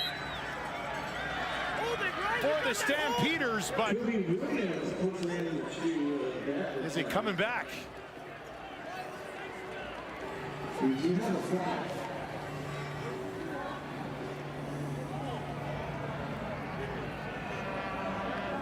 I think it is. Bring the return. Holding. Calgary. This will be a 10-yard penalty and a first down. I will say this fine piece of work, though, from Horton on this return. Absolutely. A great run on the return. And no number on the holding call. Is it Justin Herdman Reed?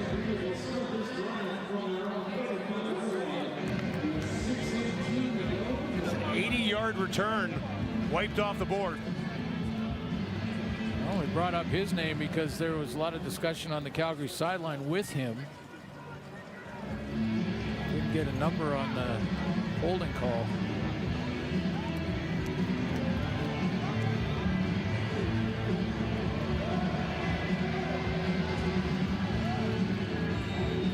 This drive will start on the Calgary 20. The lead is now 9.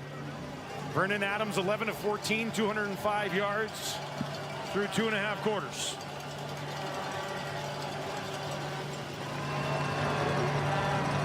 Gets it away, and he drops it in there neatly for Barnes. First catch of the game for Barnes. He was banged up a little bit in the first half, but this is a beautiful 21-yard throw from VA. Yeah, well, let's show that great throw and catch first of all, and then we'll go back to the penalty for Calgary fans. I believe it was Herdman Reed, number 59, but you're going to see us on this return.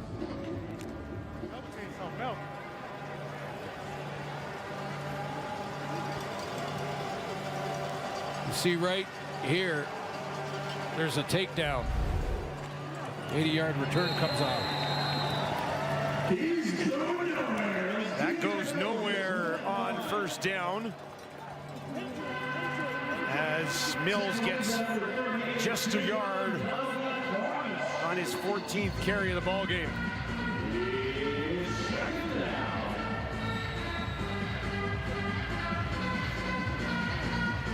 So it'll be a 2nd and 9 here for Vernon Adams.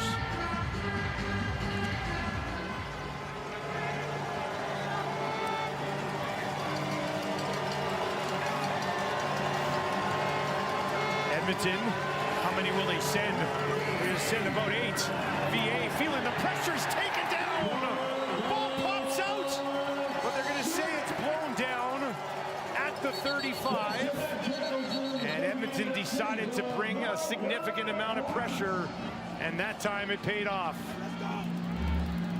I know Mogensen comes down the middle. I believe he's picked up, but you're right, pressure is coming.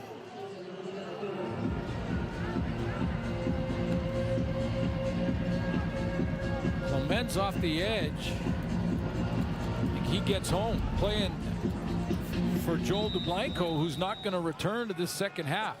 DeBlanco is out for the rest of the game, as is Cordell Jackson, two of the brightest stars in the second half of the season on this Edmonton defense. Clements gets an opportunity, makes a play, and now Bassett will have to kick it away. Great tackle down the field, but there is a flag from League Lacrosse. Is he in there maybe a little bit too close? There's another look at that sack on Vernon Adams.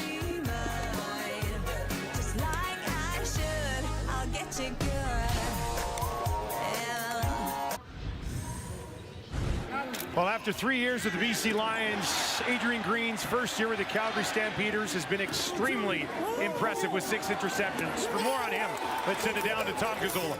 Yeah, he comes into action, Dusty, tied for the league in interceptions, and he says he's leaned a lot on Baron Miles, the DB's coach for the Stamps. Of course, Miles, 12 years in the CFL, finished up, tied for second all-time in interceptions with Larry Highbaugh, the Elks great, Edmonton Elks, Eskimos great, I should say.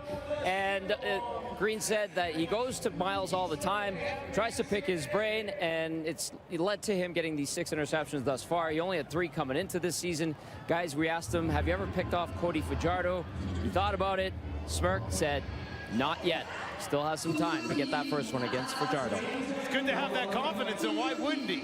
Well, you know, Fajardo took a shot down the field in the first half and completed a deep ball on him, and I thought, was he peaking, doing what Baron Miles did 66 times in his career, interceptions, and there he is in the all-time list. Les Brown way out ahead of everybody. There's Larry Highbaugh, as Tom mentioned, and I was a teammate of Terry Irvin's. T.I. was unbelievable when it came. He lives in Calgary now, I believe, still. Oh, really? Yeah. They'll hand it off. Nowhere to go on that one. Rankin gobbled up immediately by Jacob Roberts, who came into this game with 84 tackles on the season. Yeah, Calgary is tuned in to 5. So if they're going to keep just handing them off, that's why, you know, especially offensive coordinators or former quarterbacks, they just stop running the ball after a while and use them as a, you know, a riding the side type of play where you're faking it to Justin Rankin and throwing the football, and I think that's what Cody's going to have to do. 6 tackles and a sack for Roberts here tonight. Fajardo tried to go back to Rankin, missed him. He was under pressure as he threw. But Adrian Green, couple pick sixes and 6 interceptions when, as Tom mentioned, coming into the season in his entire career, he had 3 total. So he's doubled that total in one season, a couple of touchdowns, big plays. I mean, he started that Hamilton game after Calgary had lost 4 games in a row and went over to Hamilton and took Bo Levi Mitchell. He didn't score on that one, but took it down inside the 10 on the very first play of that game. Really set the tone. Both of his pick sixes coming against his hometown team, the Argos. Got to feel good. Here's Horton. Whoa. Jumped up and taken down after a 61-yard kick. Really didn't have anywhere to go. Good coverage down the field, and VA once again with this 9-point lead will get the ball with 2:34 remaining in the third quarter. Yeah, and that whole discussion about how long do you leave VA in, well, it changes now because it's only 2 possessions. And Dave Dickinson wants to keep that thought of hosting the semifinal alive. They have to win to do it. And BC still has control. So it's just win tonight and then hope the Riders help you tomorrow night. Adams clicking along at 80% tonight. That'll help. Finds Jones, the former member of the Elks, takes it down to the 35. A big one from Tevin Jones. Anytime I see this guy, I go, why don't they get the ball to him more? Yeah. Said the same thing when he was here in Edmonton. He's a heck of a player. Yeah, you know, and when we talked to Dave Dickinson this week, he brought him up before we did, and it wasn't like we were saying, you know, let's talk about Tevin Jones and you know why he might not get the ball as much. But he brought him up and said, boy, I like him. I think we're you know, looking at a guy that can be a perennial 1,000-yard receiver, given the opportunity. This time on the ground, Mills trying to find space. It will not come. He is taken down. Garnes and Johnson in on the play. I mean, he's thick too. He's 6'3", 225, Tevin Jones. So he's one of those guys that on the play that he just had, that little bender route, which VA has thrown pretty well tonight, it's almost like some DBs are going to hesitate when they go to stick their head in there and try to make a tackle on this guy. Big body. Yeah. Coming over the middle. Sometimes you make a business decision to go, oh, just. Well, I remember I'm trying to drag him down, not chatting with him when he was playing with Edmonton. Loved getting on special teams. Loved being involved in that physical side of the game. Here's Adams trying to spin away, taken down, balls out, but multiple flags on the play. VA ends up on top of it when it's all said and done. We'll find out what those flags are for. Back-to-back plays where VA lost the handle on the ball. I thought that earlier one might have been Calgary, a fumble. Number 67, 10-yard penalty. We're going to replay second down. I'm sure Elk fans thought it was. They ruled him down and sagged there, and that was recovered by Vernon Adams. So Calgary regains possession.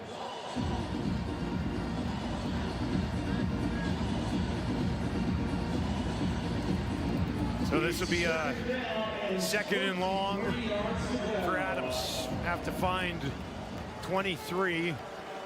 Field goal attempt from about here would pretty much be midfield. They'll have 4 receivers out to the left. He looks to the right. Pump fake there.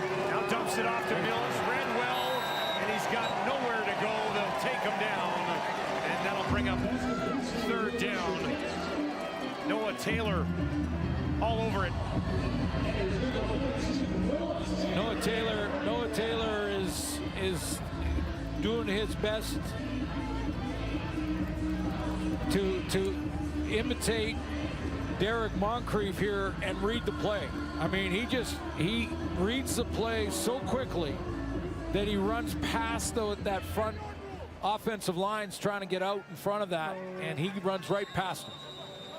And VA goes, wow, that was a good read.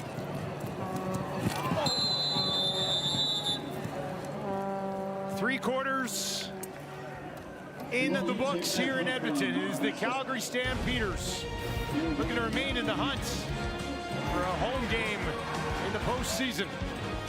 Looking to take the season series from their provincial rivals as well.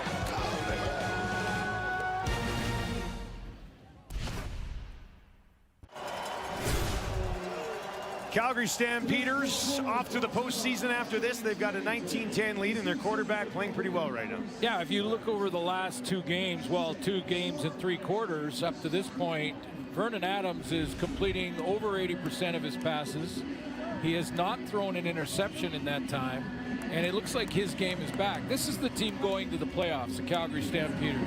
They'll go as far as number 3 is going to take them. And he needs to get his game back. He needs to get his mojo back. It looks like it's happening. This game still has some work to do here tonight, but I think if you're a Calgary Stampeder fan, you're excited about your quarterback finding his game again, finding his form. Came out of the gate really hot to start the year. Battled through some things in the middle of the season and is styling it in right now for the Stampeders. Fourth quarter begins. Edmonton down 9. Fajardo quickly gets it away. And back into the hands of O.J. Hilaire, who coming into this game since starting for Edmonton, been catching balls at a 74% clip. So a couple of areas offensively that Edmonton will look at in the offseason, try and bring in as much competition as possible. Receiver, certainly. I think they're good at running back. Real good at running back. And I would suggest O-line they could work on, maybe in the draft. Press him outside. There you go. One of the reasons they're starting Gregory Eland over there at right tackle. 5-yard penalty. It remains second down. Taking a quick look at him, they saw some of Carter O'Donnell out of the University of Alberta in games previous to this one. Yeah, he'll be a big part of what they're going to do next year. Yeah, absolutely. You know, but I really believe this team has turned the corner, and I think there's lots of people that would like to have seen this team in the playoffs, and maybe some teams that didn't want to see them in the playoffs. Pump fake for Fajardo. Now lays one out there into a window. Hilaire says he caught it. Calgary is saying, no, you didn't. And a discussion from the officials. Well, I saw him get in behind coverage out of the gate, and it looked like he had a long way to go to do it. But you could see a little outcut, and then he takes it up. Delaney Robinson bites on that out, and he catches it, turns, and the knee touches inbounds. They're going to take a look, or is Dave Dickinson challenging? Well, Edmonton was trying to get that away right away, and Dickinson did get that challenge flag thrown just in time. Calgary is challenging the previous play. They believe the pass was incomplete. The play will be reviewed.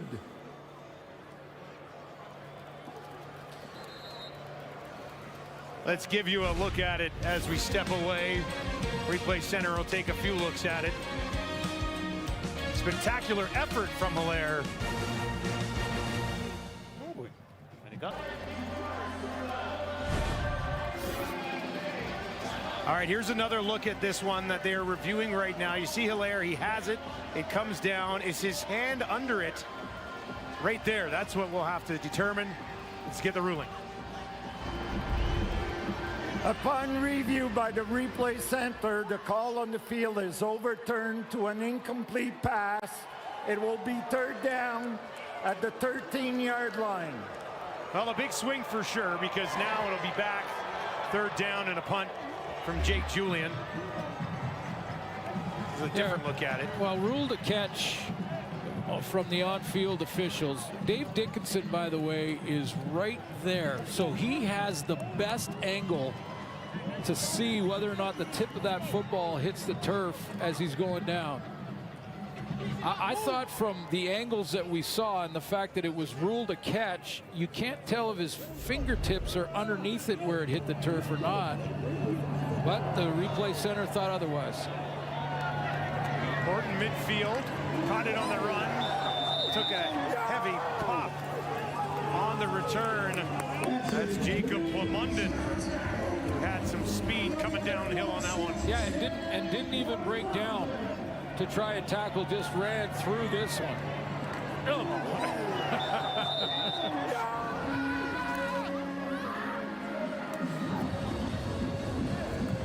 So you want to return kicks, hey kids? Yeah, oh man. This drive starts on the Edmonton 46. Hey, Mom! Hey, Dad! He'll give it to Mills. A yard, maybe two. Choquette into the game. Mills had a pretty good lead for the rushing title coming into this game tonight. A.J. Ouellette and Butler play tomorrow night against each other. Especially if Calgary hangs on to win this game. BC's going with all their guys. Mills is at 65 yards right now with Choquette into the game. First time we've seen him tonight. VA second and 8 will be throwing. If he can, gets away from some pressure on the run to his right and has to throw it away. Eventually ran out of room. I think he wanted Alford to maybe come back towards him. Yeah, he but did. He didn't. Yeah, he did. That's basic scramble rules. Now, Damian Alford's a young player, so he'll figure it out, and I'm sure VA will take a breath and then go talk to him about it. But any deep routes, when your quarterback scrambles, you come back towards the line of scrimmage. Any short routes, intermediate routes, you turn it up and go deep. Those are the basic scramble rules. And Vernon wanted Damian Alford to turn around and come back towards the line. All right, so instead of about a 52-yard field goal, it will be Bassett to kick it away.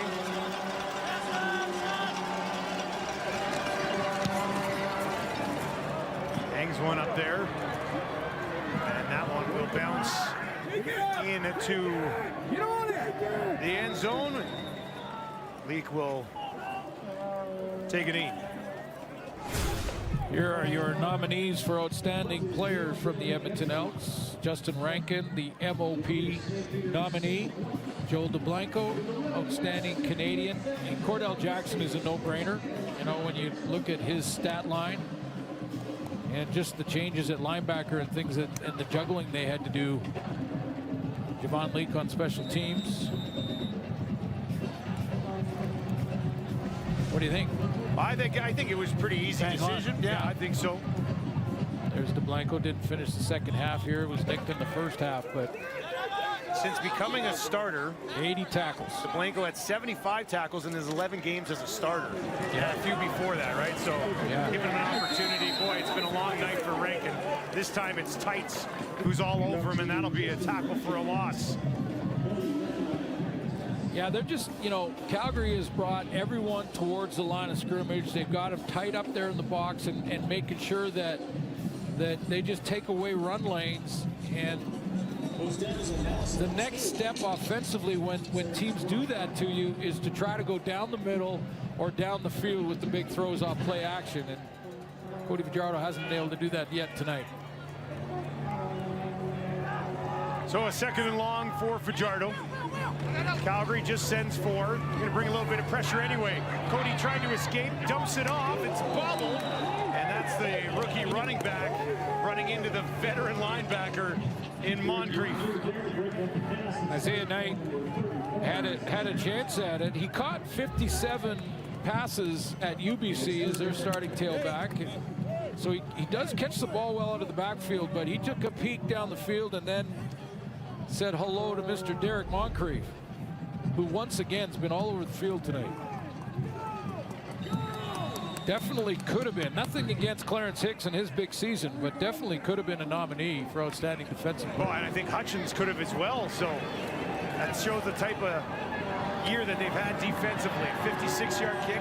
Horton brings it down, runs into a wall, and is taken down just outside the 20. We'll take a look at what Calgary has moving forward for their award nominees when we return to Edmonton.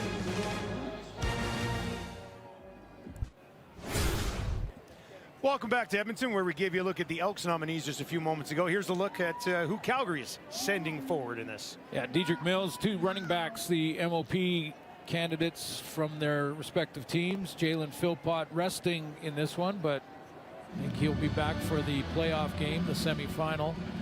And, you know, I really like Chris Fortin's chances. I just, filling in for Bryce Bell early on in the season and playing as well as he has at center. Center is a very difficult position. You got to know everybody's responsibility, get the ball back to your quarterback, and make blocks. They rave about him. This one is batted away by Jalen Garnes, who's the rookie nominee on the other side of the field. In the end, there will be a guy by the name of Trey Vavel in the West who has a lot to say about that conversation as well. Yeah, I hear you, but I'll make an argument that on every snap, Chris Fortin has to be on top of his game, where Vavel's, you know, been very dynamic in that return game and had the 4 or 5 big plays. But they're 4 or 5 big plays. This is an every down guy since Bryce Bell went down early in the season. A strong argument indeed, as the play-by-play guy who likes to call kick returns. Here's a deep shot down the field, looking for Barnes, broken up. Made a pretty good play on it.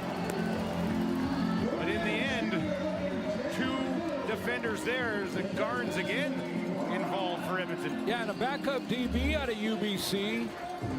Jarrell Cummings, who comes over and helps out. He's got deep responsibility, and when Vernon Adams launches this, Barnes is open. You see that help from the inside, number 18, Jarrell Cummings. And Garnes, they go up, and there that little hit didn't allow Barnes to regroup. Thank you, regroup and grab it. Oh my goodness. I gotcha. Thank you. All right, Bassett, low snap, gets it away. Leak had to back up after a 55-yard kick. There's a flag. Leak is tackled and taken down. Another flag on Edmonton on the return. That shit from right here, bro. Come on, gang.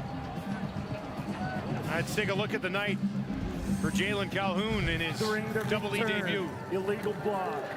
Fresh legs, you can see that. Good bounce to a step.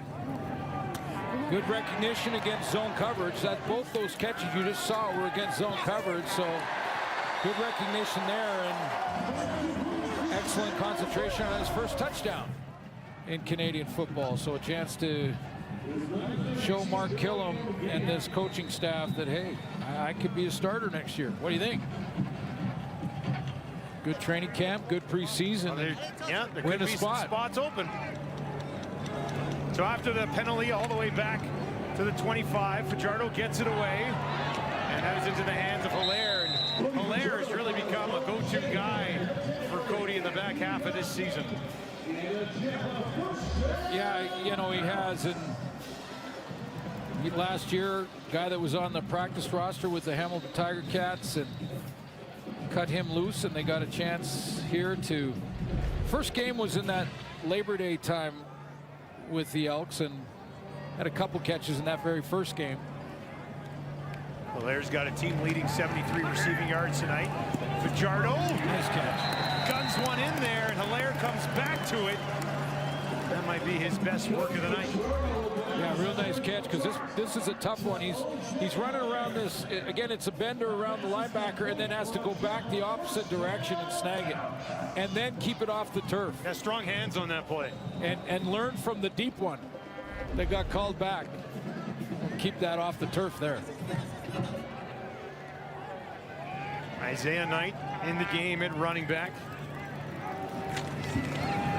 Fajardo knew where he was going with this one, finds Victor, made a move, and he's got another first down for Edmonton. With 8 minutes on the clock, they can finish this drive. All of a sudden, things get interesting. It really does get interesting, and they need both, right? They're 2 scores down, so don't have to get too greedy here as long as you're getting to field goal range for the first one.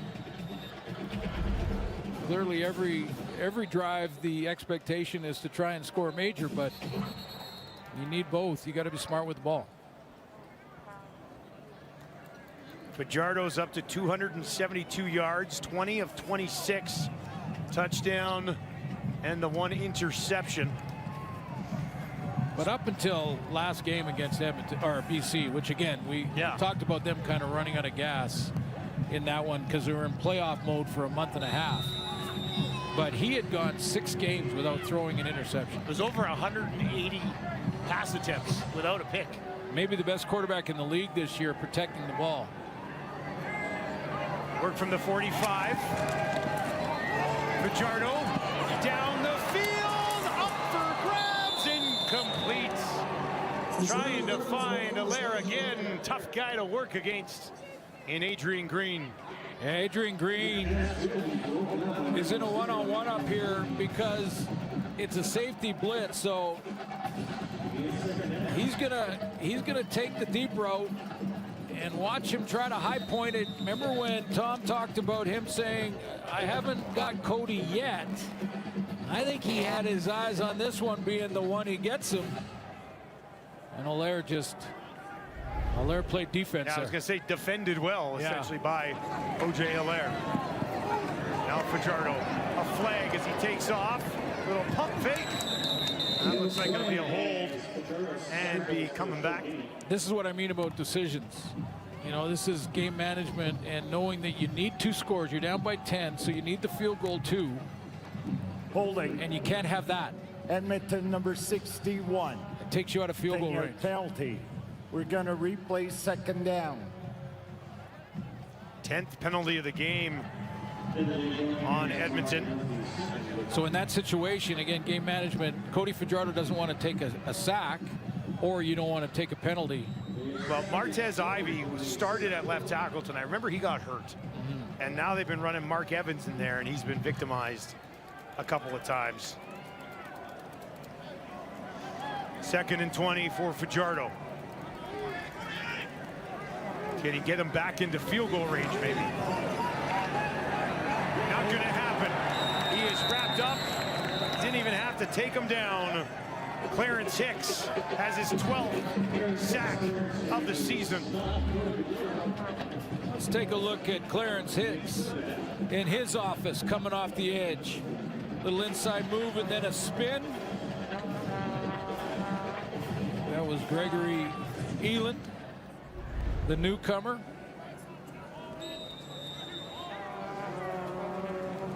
So from out of field goal range, and now a blocked kick. Getting in front of it. Breeze.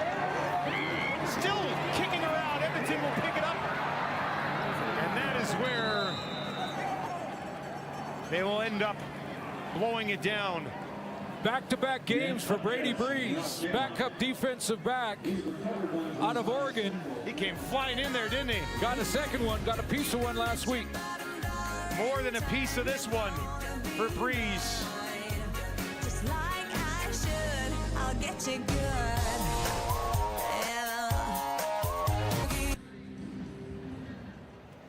Well, what a play by Brady Breeze to block that punt attempt. Now his team will have the ball on the Edmonton 6. 28-year-old out of Oregon making the play. Like him, man. I think he's got an upside there. Vernon Adams looking to put 6 more on the board here. VA hit as he throws. Almost intercepted. Logan wanted another look at that one. Let's go back to the block by Brady Breeze, and I'll show you the personal protector. Isaiah Knight has a decision to make. He's got to step up first, take the inside, and if he doesn't see anything inside, step out and make sure he gets a piece of Brady Breeze. He didn't. He missed him. Breeze gets there. Second game in a row on the teams that he's got a piece of a punt. Last week, it crossed the line of scrimmage, but Calgary got possession. This time, it's a block setting up great field position. 2nd and goal from the 6. This time, they'll give it to Mills. Back to the line of scrimmage. No further. And will it be another chip shot here for Paredes? No. I know it's tempting, but I'm taking the points here. Taking the 3 points. I mean,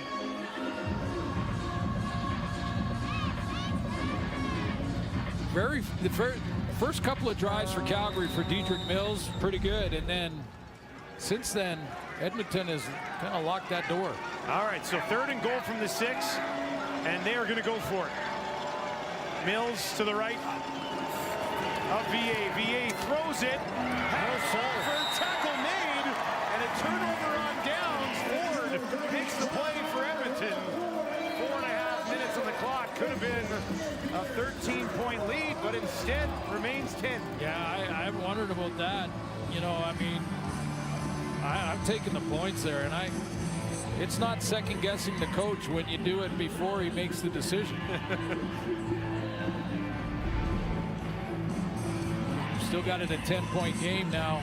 Instead of a touchdown and a field goal, it would have been basically two majors to come back. Yeah, interesting. Still comfortable.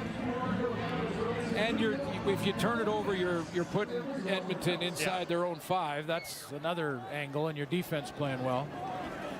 Well, let's see if it comes back to factor in here. They'll hand it off. And that is Knight pushing it all the way out, just shy of the 10. Got about 6 yards on the play. So we've seen some good from Isaiah Knight, usually with a guy with an R beside his name, meaning rookie. There'll be some good and some bad. He was the personal protector on Brady Breeze's blocked punt. Seen some good physical runs up in the middle, and then had that one drop in the throwing game, passing game. 2nd and 4. Fajardo trying to escape from the end zone. In trouble again, and he will be taken down. Surprised we only saw Cody tonight for Edmonton. Yeah, I am a little. Well, you know, when I saw the depth chart,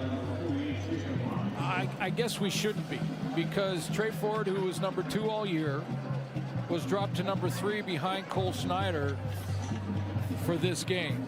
And, you know, when Tom in the first half talked about that relationship between Cody Fajardo and Mark Killam and how they feel like they see the games the same, and that Killam would love to have Cody back next year.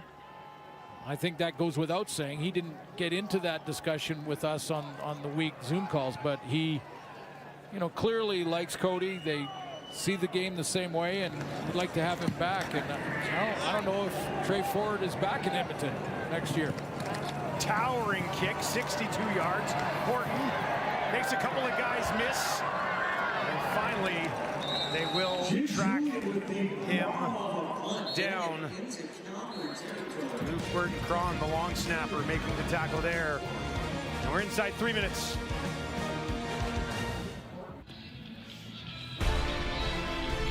Two more games to go before we lock in for the CFL playoffs. Does he play?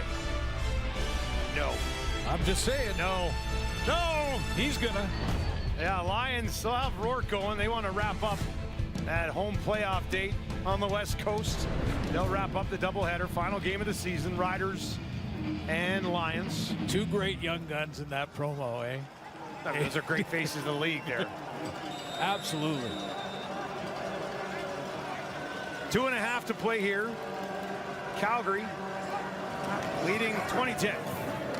They'll give it to Choquette. Boca tackle, pushing it ahead. Mogensen, Ford, making the play for Edmonton. Yeah, now if you're Edmonton, you got to tackle the ball. Rip the ball out, even if it means a missed tackle and Choquette picks up some extra yards because of it. Defensively now, you got to go for the ball. Get the quick turnover. Give your offense a chance. But a couple of first downs and Vernon Adams can end this. They'll need 8 yards here. Brooks and Barnes will slide over to the right of their quarterback.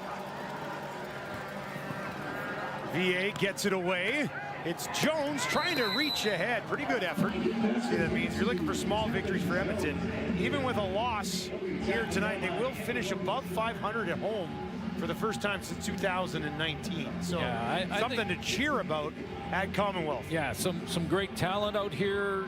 Rankin leading the way, even though it's been a tough night tonight. Clearly Calgary was focused in on trying to keep him under wraps. But keep in mind, like, Niles Morgan, Nick Anderson, Royce Metier, those are a lot Jake of Serezna, Robbie Smith. Yeah, a lot of guys that'll be back, and well, or might not be. Like, I think Serezna, yeah, right, there's some decision, but they've been missing those guys. But they're part of this organization, and the young guns like Mogensen and DeBlanco that have got great experience because of those injuries to Niles Morgan and Nick Anderson, that bodes well for the future as well. So, you know, they have to go out and bring in competition at some positions. Timeout, Edmonton. But I wonder about Trey Ford's future. I hope that another team gives him an opportunity, and that he has got such great athletic ability, and if someone can tap into that, and then he brings that personal responsibility of leading a team that he has probably learned throughout this season from one of the best in the business at it, Cody Fajardo, who's been a champion and led Montreal 2 years ago to a Grey Cup. But you know he'd have to restructure for sure Yeah. if they both come back to Edmonton. Yeah, he got that contract. They were expecting him to maybe be the guy this year. He brought in a veteran like Cody as insurance, decided to go to Cody about 6 weeks into the season. Haven't looked back since. Been 500 since. And we haven't seen Ford again since in any fashion. But you just, if you're reading the tea leaves here, and you saw him go down to third on the depth chart for this game tonight and then didn't play at all tonight. If he's in the plan in Edmonton, he plays tonight. Probably would have seen him in the game at some point. Yeah, I just, now again, Coach Killam didn't want to talk about it and won't until after their wrap-up meetings and things like that, but it just, it's a stretch to think he'll be back here, I think. EA pulls it, finds Barnes. Barnes has the first down, and now he will go down with just over a minute left on the clock. Yeah, that pretty much does it because you're down 2 possessions. And this is a playoff team now that is putting a little pressure on the BC Lions and saying, listen, tomorrow night in Saskatchewan, you got to go out and take care of your business. BC still has control. They win, they get second and host the semifinal. But Calgary's now put the pressure on them winning this game tonight. Mentioned earlier in the broadcast, Calgary has been streaky this year. They won 2, then they lost. They won 3, then they lost 2. Then they won 3. Then they lost 4 in a row. A win here would be a 3-game winning streak heading into the postseason for the Stampeders. And I think Dickinson would have to be happy with that. Absolutely, and the fact that they have lost around 29 players, I believe Coach Dickinson said, to injury at different times and had to make a whole bunch of different decisions defensively when it came to their front four. Their secondary has basically looked different almost every single game in the back half of the season. Playing with 2 Canadian corners, which we can't remember ever happening in the history of at least recent memory. But Delaney Robinson and Adrian Green have both been playing corner the last 2 games. And doing well. Hand it off again here to Joe Keck, getting some reps at the end of this game for Dedrick Mills. And what a turnaround, yes, for the Calgary Stampeders, about to secure their 11th win of the year after having just 5 last season. And keep in mind that this is, you know, this is Calgary last year when they didn't make the playoffs was the first time in how many years? I want to say it was like 19. I believe the saying is forever. 19 in a row. So 19 of 20 and they're back in to the playoffs this year. So great turnaround with a very young lineup, youngest in the league. Some playmakers on the defensive side of the ball, a veteran quarterback, and one of the best running backs in the league. Calgary will take the season series, and they will wait to see what happens with the BC Lions tomorrow against the Riders. For Edmonton, the last we'll see of them this year. Be interesting to see how they start next year. Yeah, I think their arrow is up. I think they've turned the corner, and we'll see what they do at quarterback. That's where it starts. Calgary, on the other hand, their quarterback has found his game again heading into the playoffs. Vernon Adams Jr., very efficient last week, had that perfect quarterback rating. Tonight he goes 17 of 24 for 285 yards and took care of the football. So after a 5-win season last year, the Calgary Stampeders go 11-7 and will head into the playoffs on a 3-game winning streak. And Vernon Adams, playing pretty well, could be dangerous in the West. And another offseason looming for Edmonton. 20-10 the final in the Battle of Alberta. Sports Center is next.